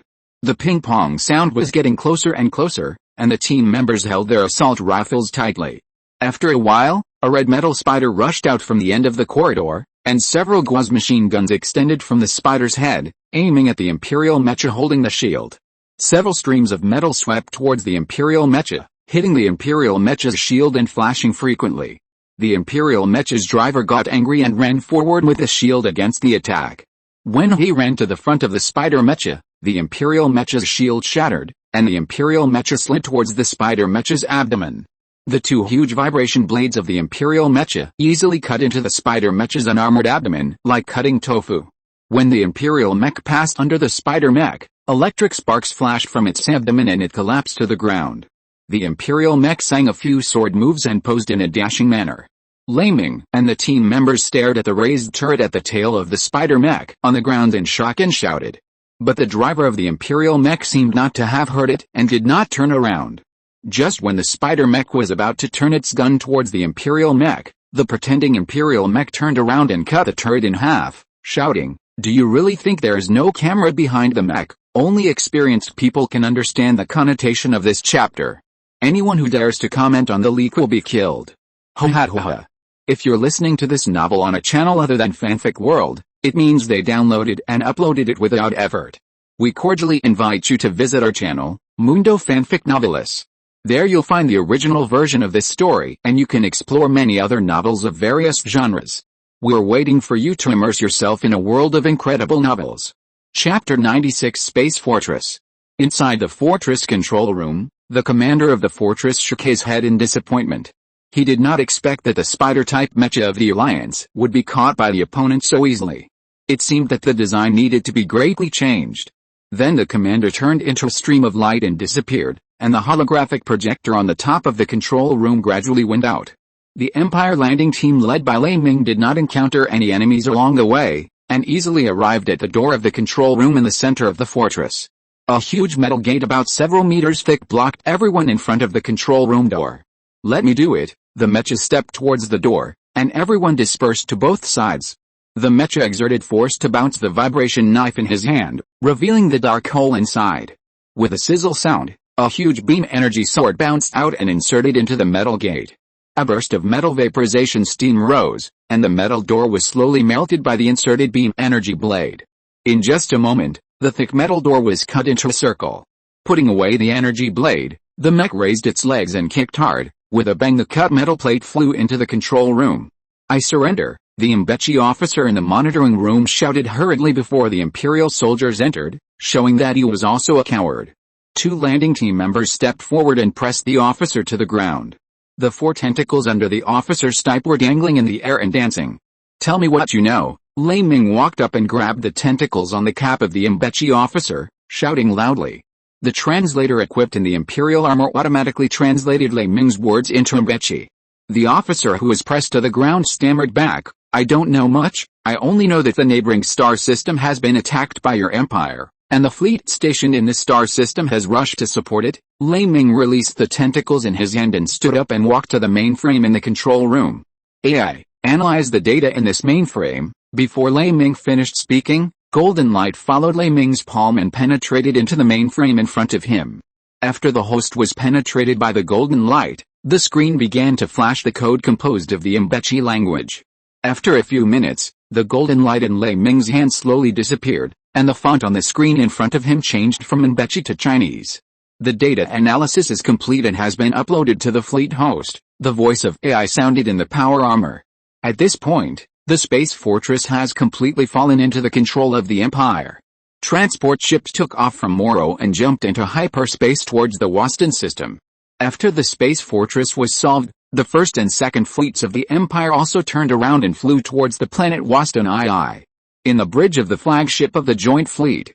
"Is there anything abnormal about the planet Waston II?" Liu Yi turned his head and asked the crew beside him.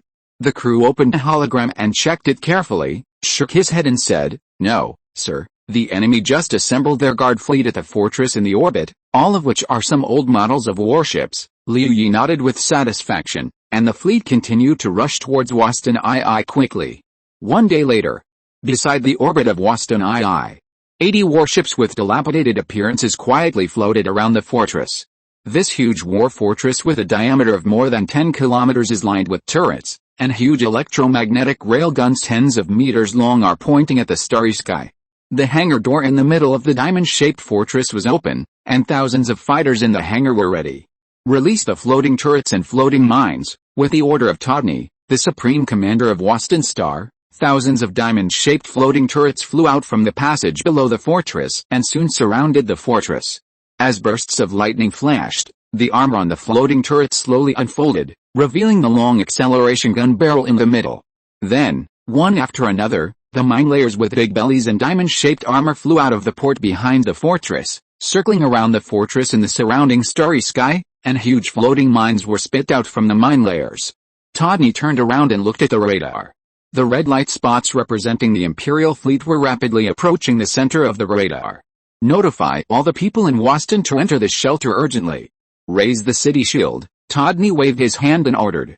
On the planet Waston II, fungi crowded in underground shelters. Dozens of spires rose around the city full of diamond-shaped high-rise buildings.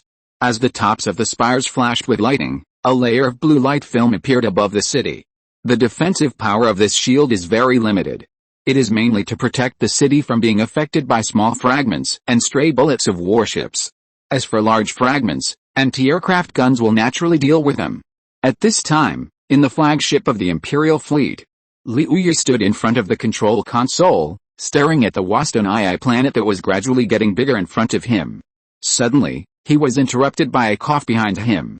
Ahem, General, are we about to start the battle? The faceless goddess Moki, the envoy of the Singer civilization, appeared behind Liu Yi. Liu Yi did not look back, but continued to look at the distant Waston planet and nodded. The enemy has been deceived by our strategy, and the most exciting part is about to come. His Majesty the Emperor is really far-sighted. What plan? Moki blinked her third eye curiously. You'll know in a moment. Liu Yi turned around and sat back in his command chair, fastening his seat belt. We're about to enter the range of both sides. Countdown, 3, 2, 1, a crew member shouted. As the flames of the tail thrusters weakened, the fleet slowed down, and the muzzles on the hulls aimed at the distant Mingze Alliance fortress. Fire! With Liu Yi's order, the Imperial Combined Fleet fired thousands of deadly red beams at the fortress. As the red beams streaked across the starry sky and hit the fortress's shield, the floating guns and guard fleets around the fortress also aimed at the Imperial fleet and accelerated the metal warheads to dozens of times the speed of sound and flew towards the Imperial fleet. Although the warheads were overwhelming, the damage caused to the Imperial fleet, which was evading without rules, was still minimal. Liu Yi calmed down and ordered, launch missiles and fighters. Missiles rose into the air from the exposed launch holes and missile towers of the Imperial battleships and flew towards the Mingze space fortress. The lower part of the destroyer and the fleet also slowly opened the gate of the warehouse, and fighters swarmed out. Decoy bombs on the Mingze Alliance fortress were also fired into the air one by one, and the dazzling red of the decoy bombs illuminated the Mingze fortress red. Fighters also flew out of the hangar behind the fortress, arcing in the air towards the Imperial fleet. Soon the missiles in the air met the decoy bombs, and the two collided and burst into violent flash. The fighters of the Empire and the Mingze Alliance also passed through the explosion area and entangled with each other. The floating guns attacked the frigates, and the fortress guns attacked the destroyers, Tianyi ordered. Chapter 97 Trap.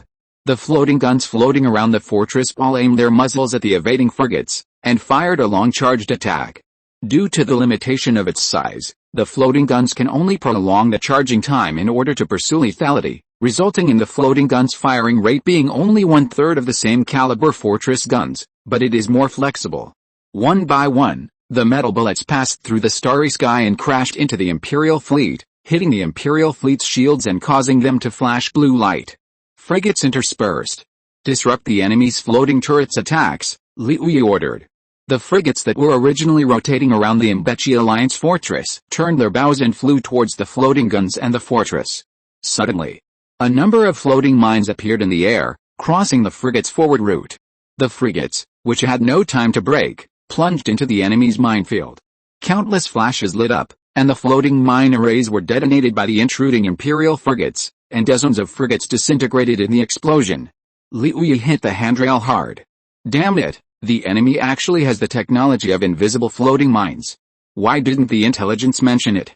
Are those spies all shit-eaters? Suddenly, several shells fired from the fortress hit the shield of the cruiser he was on, emitting bursts of blue light, and the sound of the shield generator overclocking was also transmitted to the bridge through the hull.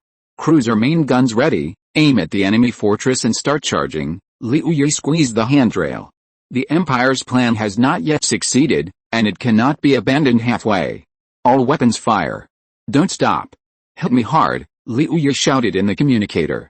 Suddenly, a huge metal stick stretched out from the fortress of Mingze, and as the metal stick split around, it formed a metal cage. A purple ball of light emerged from the middle of the metal cage, and disappeared after a moment. The metal cage returned to columnar shape and slowly sank down. Liu Yi took a look and realized that this was the appearance of the hyperspace trap generator being activated. It seemed that the plan was going to succeed. Sure enough, a few minutes later, several blue electric lights suddenly lit up next to the fortress. A few minutes later, several large fleets appeared beside the Mingze fortress. Mingze's commander Tianyi laughed and patted his belly. Do these idiots from the Empire really think we will be fooled? Haha, they just stepped into the trap we carefully prepared. Tianyi stretched out his tentacle hand and touched the tentacles onto his cap. As early as when the Sith Empire and the Mingze alliance established diplomatic relations, the Mingze alliance sent a large number of spies to study the Empire's information. The war between the Sith Empire and the Parker alliance was the top priority of research. The Mingze alliance knew the routines used by the Empire against the Parker alliance very well. For this reason, the Mingze alliance even deployed large biological detectors on the border to prevent spacecraft carrying biological and chemical weapons from entering Mingze. It was the existence of this biological detector that made Mingze give up the practice of using biological and chemical warfare again. Now that everyone is transparent, if biological and chemical warfare is used again, it may cause dissatisfaction and resistance from neighboring countries.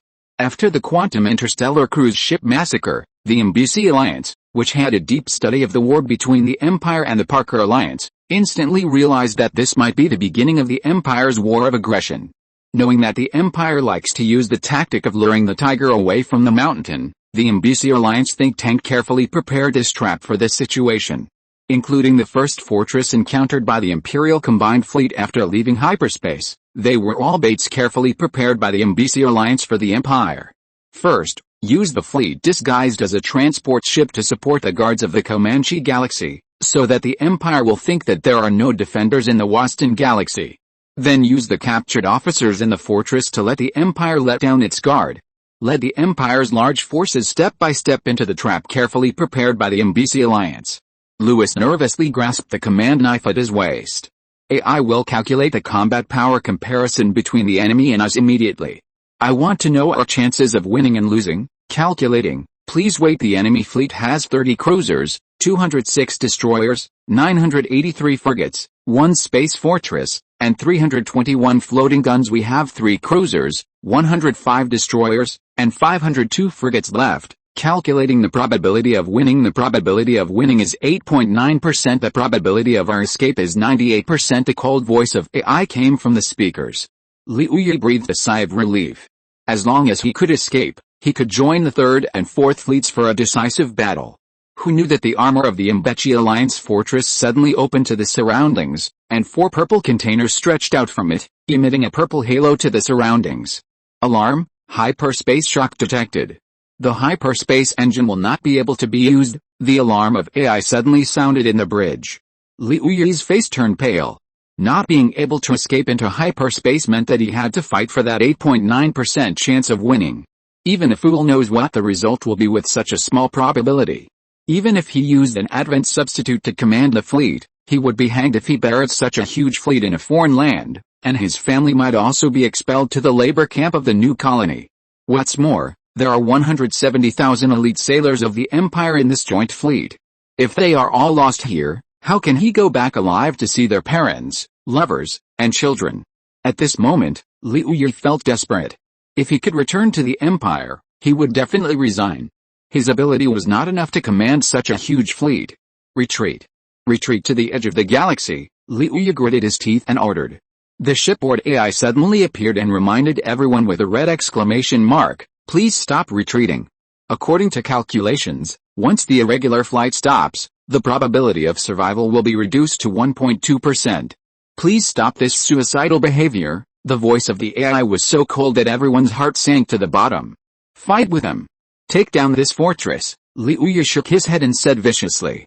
The AI reappeared and attacked again with a cold tone. The enemy fortress has stopped powering all weapons.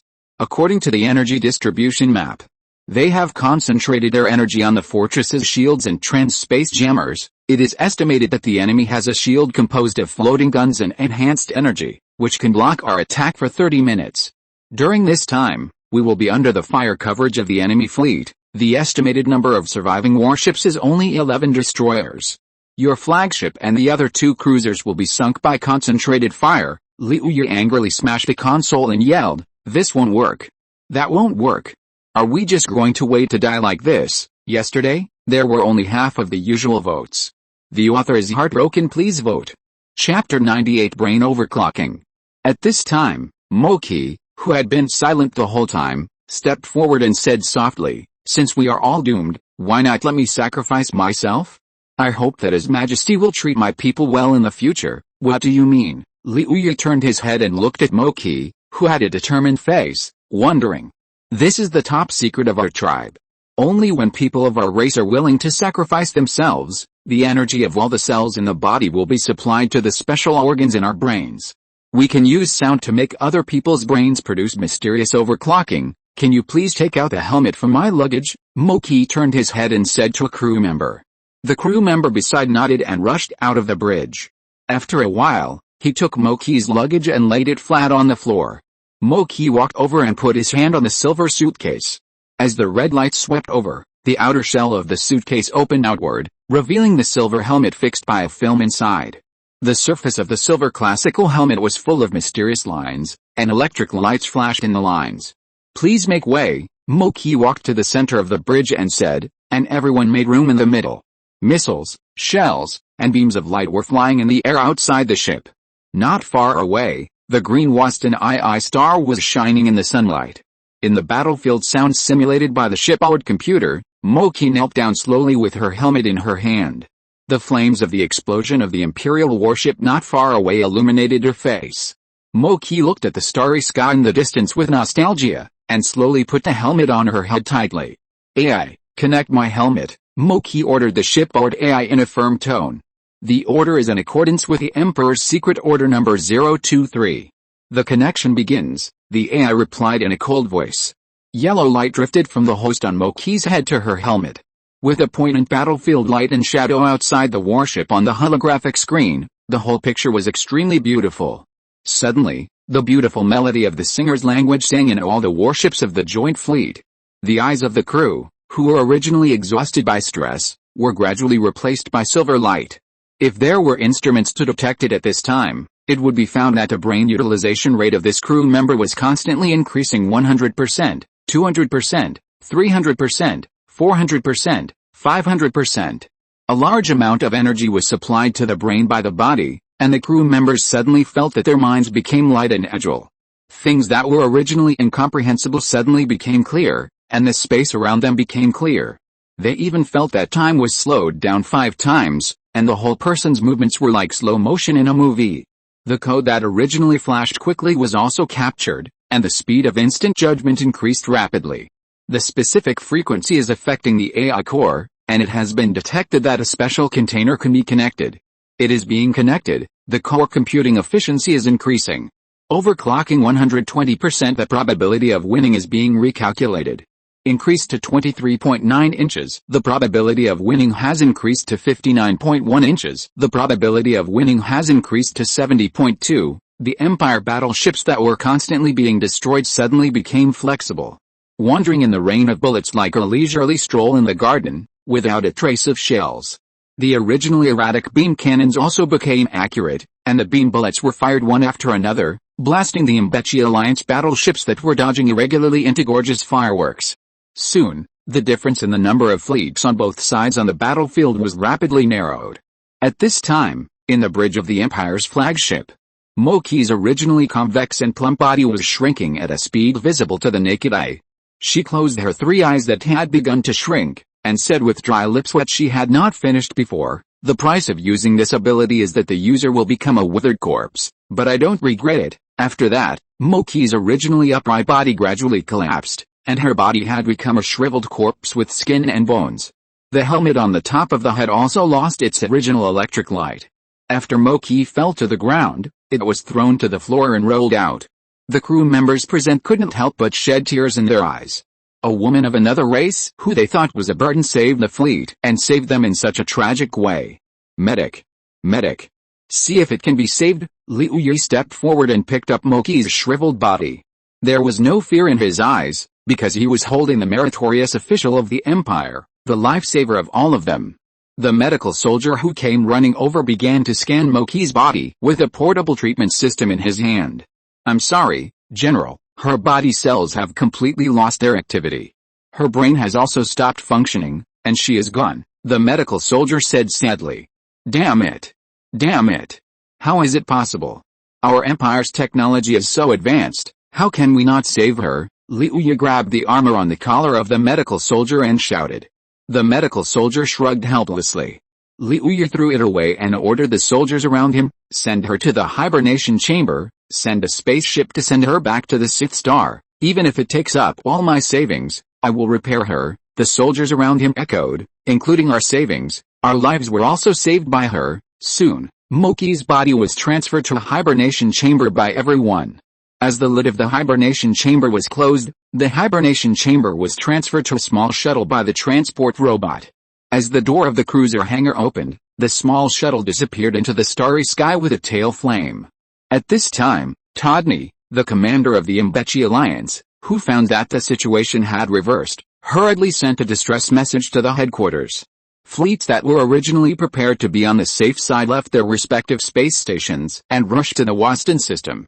The detectors buried in the meteorite during peacetime detected these jump signals, and beams of encrypted information were shot into the universe in disorder. At this time, it was dark in the capital of the Sith Star. Mingze was standing in front of the French window of the dark office, staring at the brightly lit Sith capital in the distance, and was in a daze. The blue wine produced in the new home planet in his hand seemed to have lost its appeal to him. Suddenly, the lights in the office slowly lit up, and Tianyi appeared in the hall. Did the plan succeed? Mingze asked in a low voice without looking back. Tianyi nodded.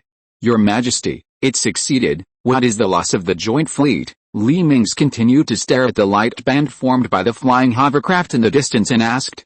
The loss is within our calculation range, and the ability of the Singer civilization is just as we know. Perfect. The third step of the plan can be started, Mingze said quietly, without a trace of emotion in his tone.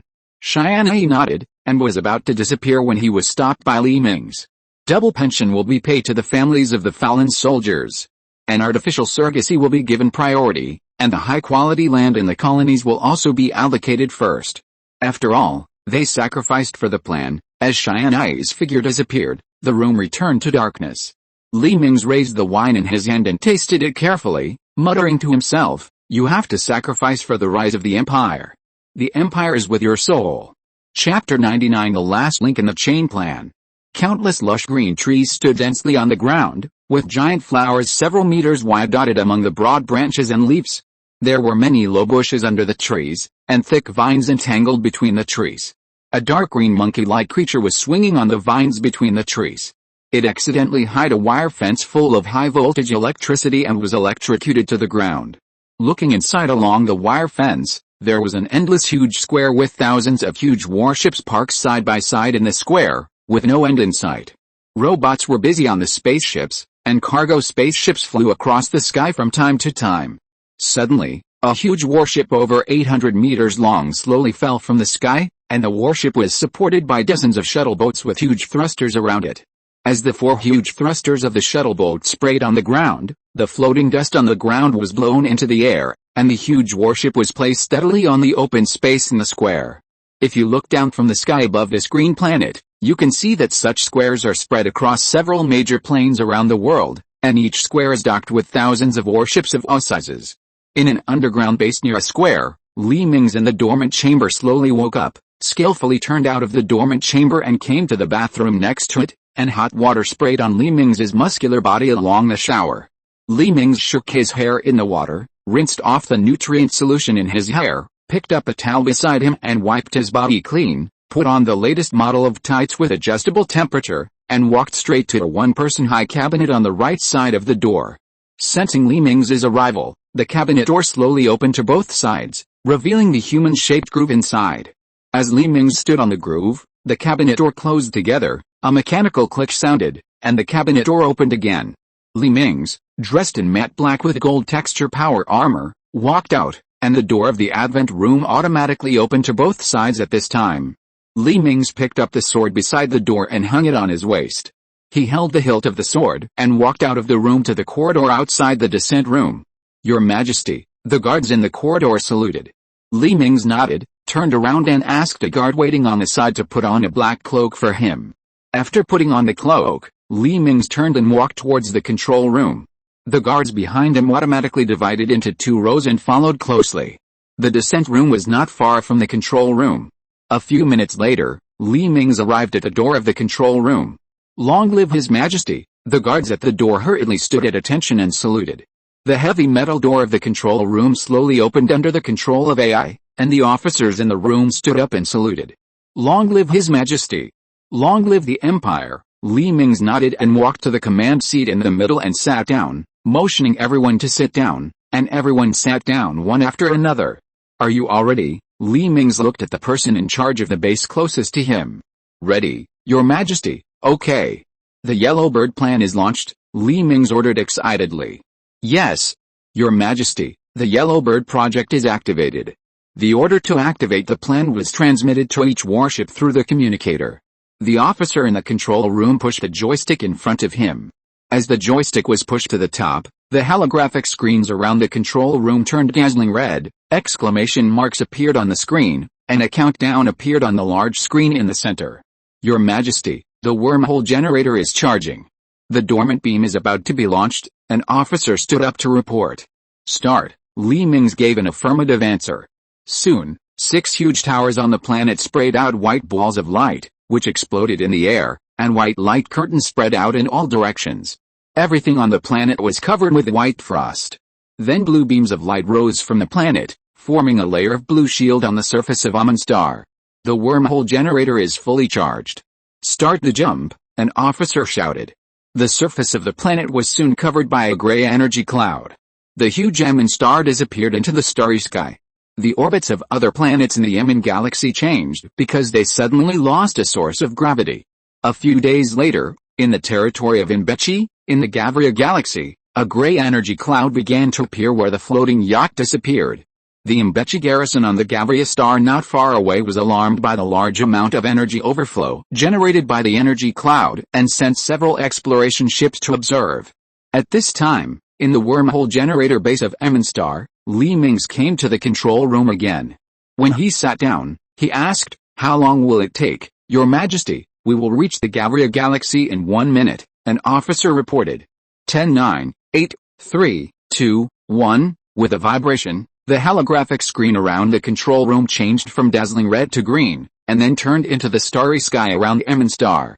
Because of the sudden appearance of Amun Star, several exploration ships that came to observe failed to avoid it in time, and all crashed on Amun Star. Your Majesty, there was a violent explosion in the wormhole generator compartment. A spaceship of the Mingze Alliance smashed our wormhole generator. We can't make the next wormhole jump. It doesn't matter, its mission has been accomplished." Although Li Mingze felt a little painful, he still nodded generously. "Next, we will use our own fists to open the route to the Earth." Li Mingze's voice was full of inspiring power, and all the officers were eager to fight after hearing it. The thawing program is started. As the Amun Star arrived at the Gavria galaxy, the shield on the planet disappeared, and several red lights crossed the entire planet again. In the square full of warships, a series of shuttles were attached to the warships, and the huge engines around the hull slowly lifted the huge warships into the air. The cruiser equipped with anti-gravity engines also spewed blue flames and flew towards the starry sky. Looking from the air, densely packed spaceships took off from the ground, and the huge hulls covered the Earth. At this time, the Gavria star. The commander of Gavria was stunned by the scene on the screen. A planet appeared in their galaxy without warning. And the exploration ship sent to explore was buried directly under the planet. "Quick, I want to know what this planet is. Send out all the reconnaissance ships," the commander shouted. The soldier on the side opened his mouth bitterly. "Sir, we don't need to send out exploration ships. Look at this," as he said. He enlarged the thousands of small flashes on the screen to the center of the screen, and a silver-painted warship thruster spewed blue light and appeared in the orbit of the planet. Then the planet was covered by a blue light curtain. This is the Empire's fleet." The commander was very familiar with the shape of the Sith Empire's warships in the war, and those dozens of behemoths were the flagships that had just appeared on the battlefield of the Waston Galaxy. "Damn it! We fell into a trap. It was so vicious. They used 2 fleets as bait and made us mobilize 90% of our warships to the Waston system, and their real main force appeared directly in our hinterland. Notify the main fleet heading to the Waston system to withdraw urgently." The commander was so anxious that the tentacles on the mushroom cap kept flying. Chapter 100 Raid on Gavria. A few minutes later. "Sir, the main fleet said it will take at least a month to get back." The soldier shook his head and reported to the commander in frustration. The commander smashed the table next to him with his tentacles. Send the air defense alarm and send the army to various key points.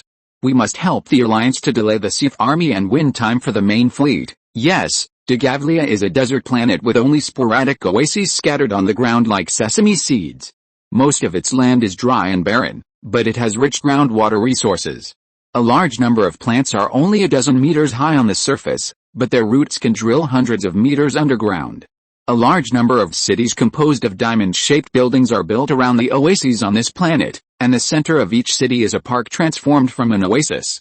It is precisely because there are no large areas of oases that there are no real big cities on this planet, but a union of small towns, and even its capital is only tens of square kilometers in size.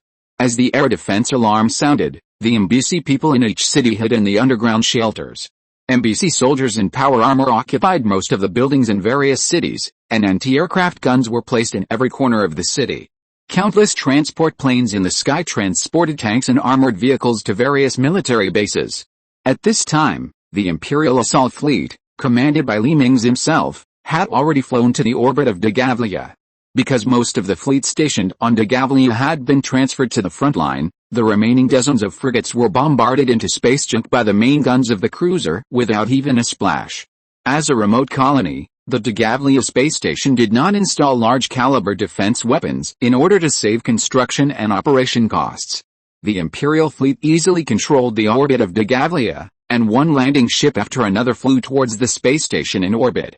In the bridge of the flagship of the Imperial Assault Fleet, the first prototype of the cruiser, Mingze stood in front of the huge holographic screen with his hands behind his back, looking at the cocky yellow Dagavlia planet mixed with a little green on the screen. Use the railguns to attack the enemy's fortresses and strongholds. Don't be afraid of accidentally injuring civilians.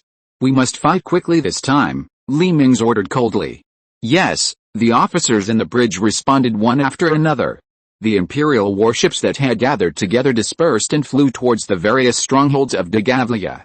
After reaching the target, the warships turned their bows towards the surface of the planet and aimed their beam guns at the buildings on the ground. Fire! With the captain's orders, the turrets flashed red and beams of light shot towards the ground. The soldiers in the city of Dagavlia noticed something strange above their heads and looked up. They saw red beams of light piercing the sky and flying towards them. In the blink of an eye, they bombarded the buildings where many soldiers were. The hard concrete buildings melted in front of the beams like a red-hot iron on ice. The Mbechi soldiers who lost their shelter and were exposed to the beams instantly turned into ashes along with their power armor. Not only the city, but all the buildings on the ground that could be scanned as having life were turned into dust under the Imperial beam cannon. Your Majesty, the ground buildings have been cleared. Should we launch a nuclear strike on the underground military base? The officer asked Mingze, who was standing in front of the holographic screen. Yes, Mingze snorted without turning back. The officer who received the reply immediately issued the order to each ship. Then, the armor of the bomb bays under the warship slowly unfolded, revealing the unactivated Earth-penetrating nuclear warheads inside. Target all underground facilities with sparse populations and in remote areas, and launch Earth-penetrating nuclear bombs. One by one, the nuclear bombs detached from the bottom of the warships and flew towards the surface of Dagavlia. In the air, the nuclear warheads emitted blue halos representing activation. Just as the remaining air defense facilities on the ground wanted to intercept them, the tail thrusters of the nuclear missiles suddenly burst into huge flames, and all the missiles suddenly accelerated and drilled into the ground. As it got closer and closer to the surface, the head of the Earth-penetrating nuclear bomb began to flash red light, and the warhead began to rotate slowly. When it touched the ground, the red light of the head of the Earth-penetrating nuclear bomb easily melted the ground, allowing the nuclear bomb to continue to accelerate downward. After a while, hundreds of huge bulges suddenly appeared on the entire planet of Dagavlia, and dust sprayed from the bulges. The whole planet could feel this huge vibration. After confirming that the ground guard troops had been almost eliminated, the airborne transport ship unfolded the bottom armor to both sides, and a pentagonal landing chamber smashed towards the ground. But this time, unlike the past, there was an additional three-sided airborne chamber, which was 3 meters high, and the shields on 3 sides were more than 10 centimeters thick. In this landing chamber was the Empire's Special Warfare RPG-612 Mecha. which performed very well in the previous Battle of Waston Star and was widely popularized as a heavy firepower to support soldiers. However, due to the limitation that it was controlled by a single brain, the Empire had no choice but to send an invitation to the soldiers of the Orbital Airborne Army. As long as they voluntarily abandon their bodies and become the driving brains of special combat mechas, they only need to serve for 3 years, and the Empire will reshape them into a body that is exactly the same as the original one or optimize it, and there will also be a high-end apartment on the Colony star. Becoming the driving brain of a special combat mecha and abandoning the fragile flesh can not only greatly improve their survival rate, but also gain a new life. Many Parkers and Monica's tribesmen who are not satisfied with their own conditions or want to improve the lives of themselves and their families have chosen to abandon their bodies and become mecha driving brains. The number of special combat mechas that the Empire can deploy has greatly increased. In fact, if there are too few volunteers this time, the Empire will let some slaves lose their bodies due to some accidents and let them volunteer to become mecha driving brains. Even more extreme, the Empire can also capture a large number of middle-aged slaves, wash their memories, instill new memories into them and send them to the battlefield. Although this kind of driving brain can only survive for a month, it is enough. There are not many driving brains that can survive on the battlefield for a month. If there was ever a time when the Empire was in urgent need of troops, it would definitely do this. The Empire lacked everything except slaves. The number of captured people from the Parker Alliance, collectively known as the Parkers, alone was nearly 30 billion. As countless orbital assault pods fell from the sky, it seemed as if a rain of fire was falling on the surface of the planet. The entire sky was filled with assault pods that were red from friction with the atmosphere. The Mingze soldiers on the ground looked at the sky in despair, and the anti-aircraft guns in their hands were not fired. Their hearts were filled with tears. End of this chapter. Thank you very much for reaching the end. Don't forget to like. Looking for more exclusive content and immediate access? Subscribe to our Patreon. Remember, every like, subscription, or donation encourages us to continue. Thanks to everyone. See you in the next video.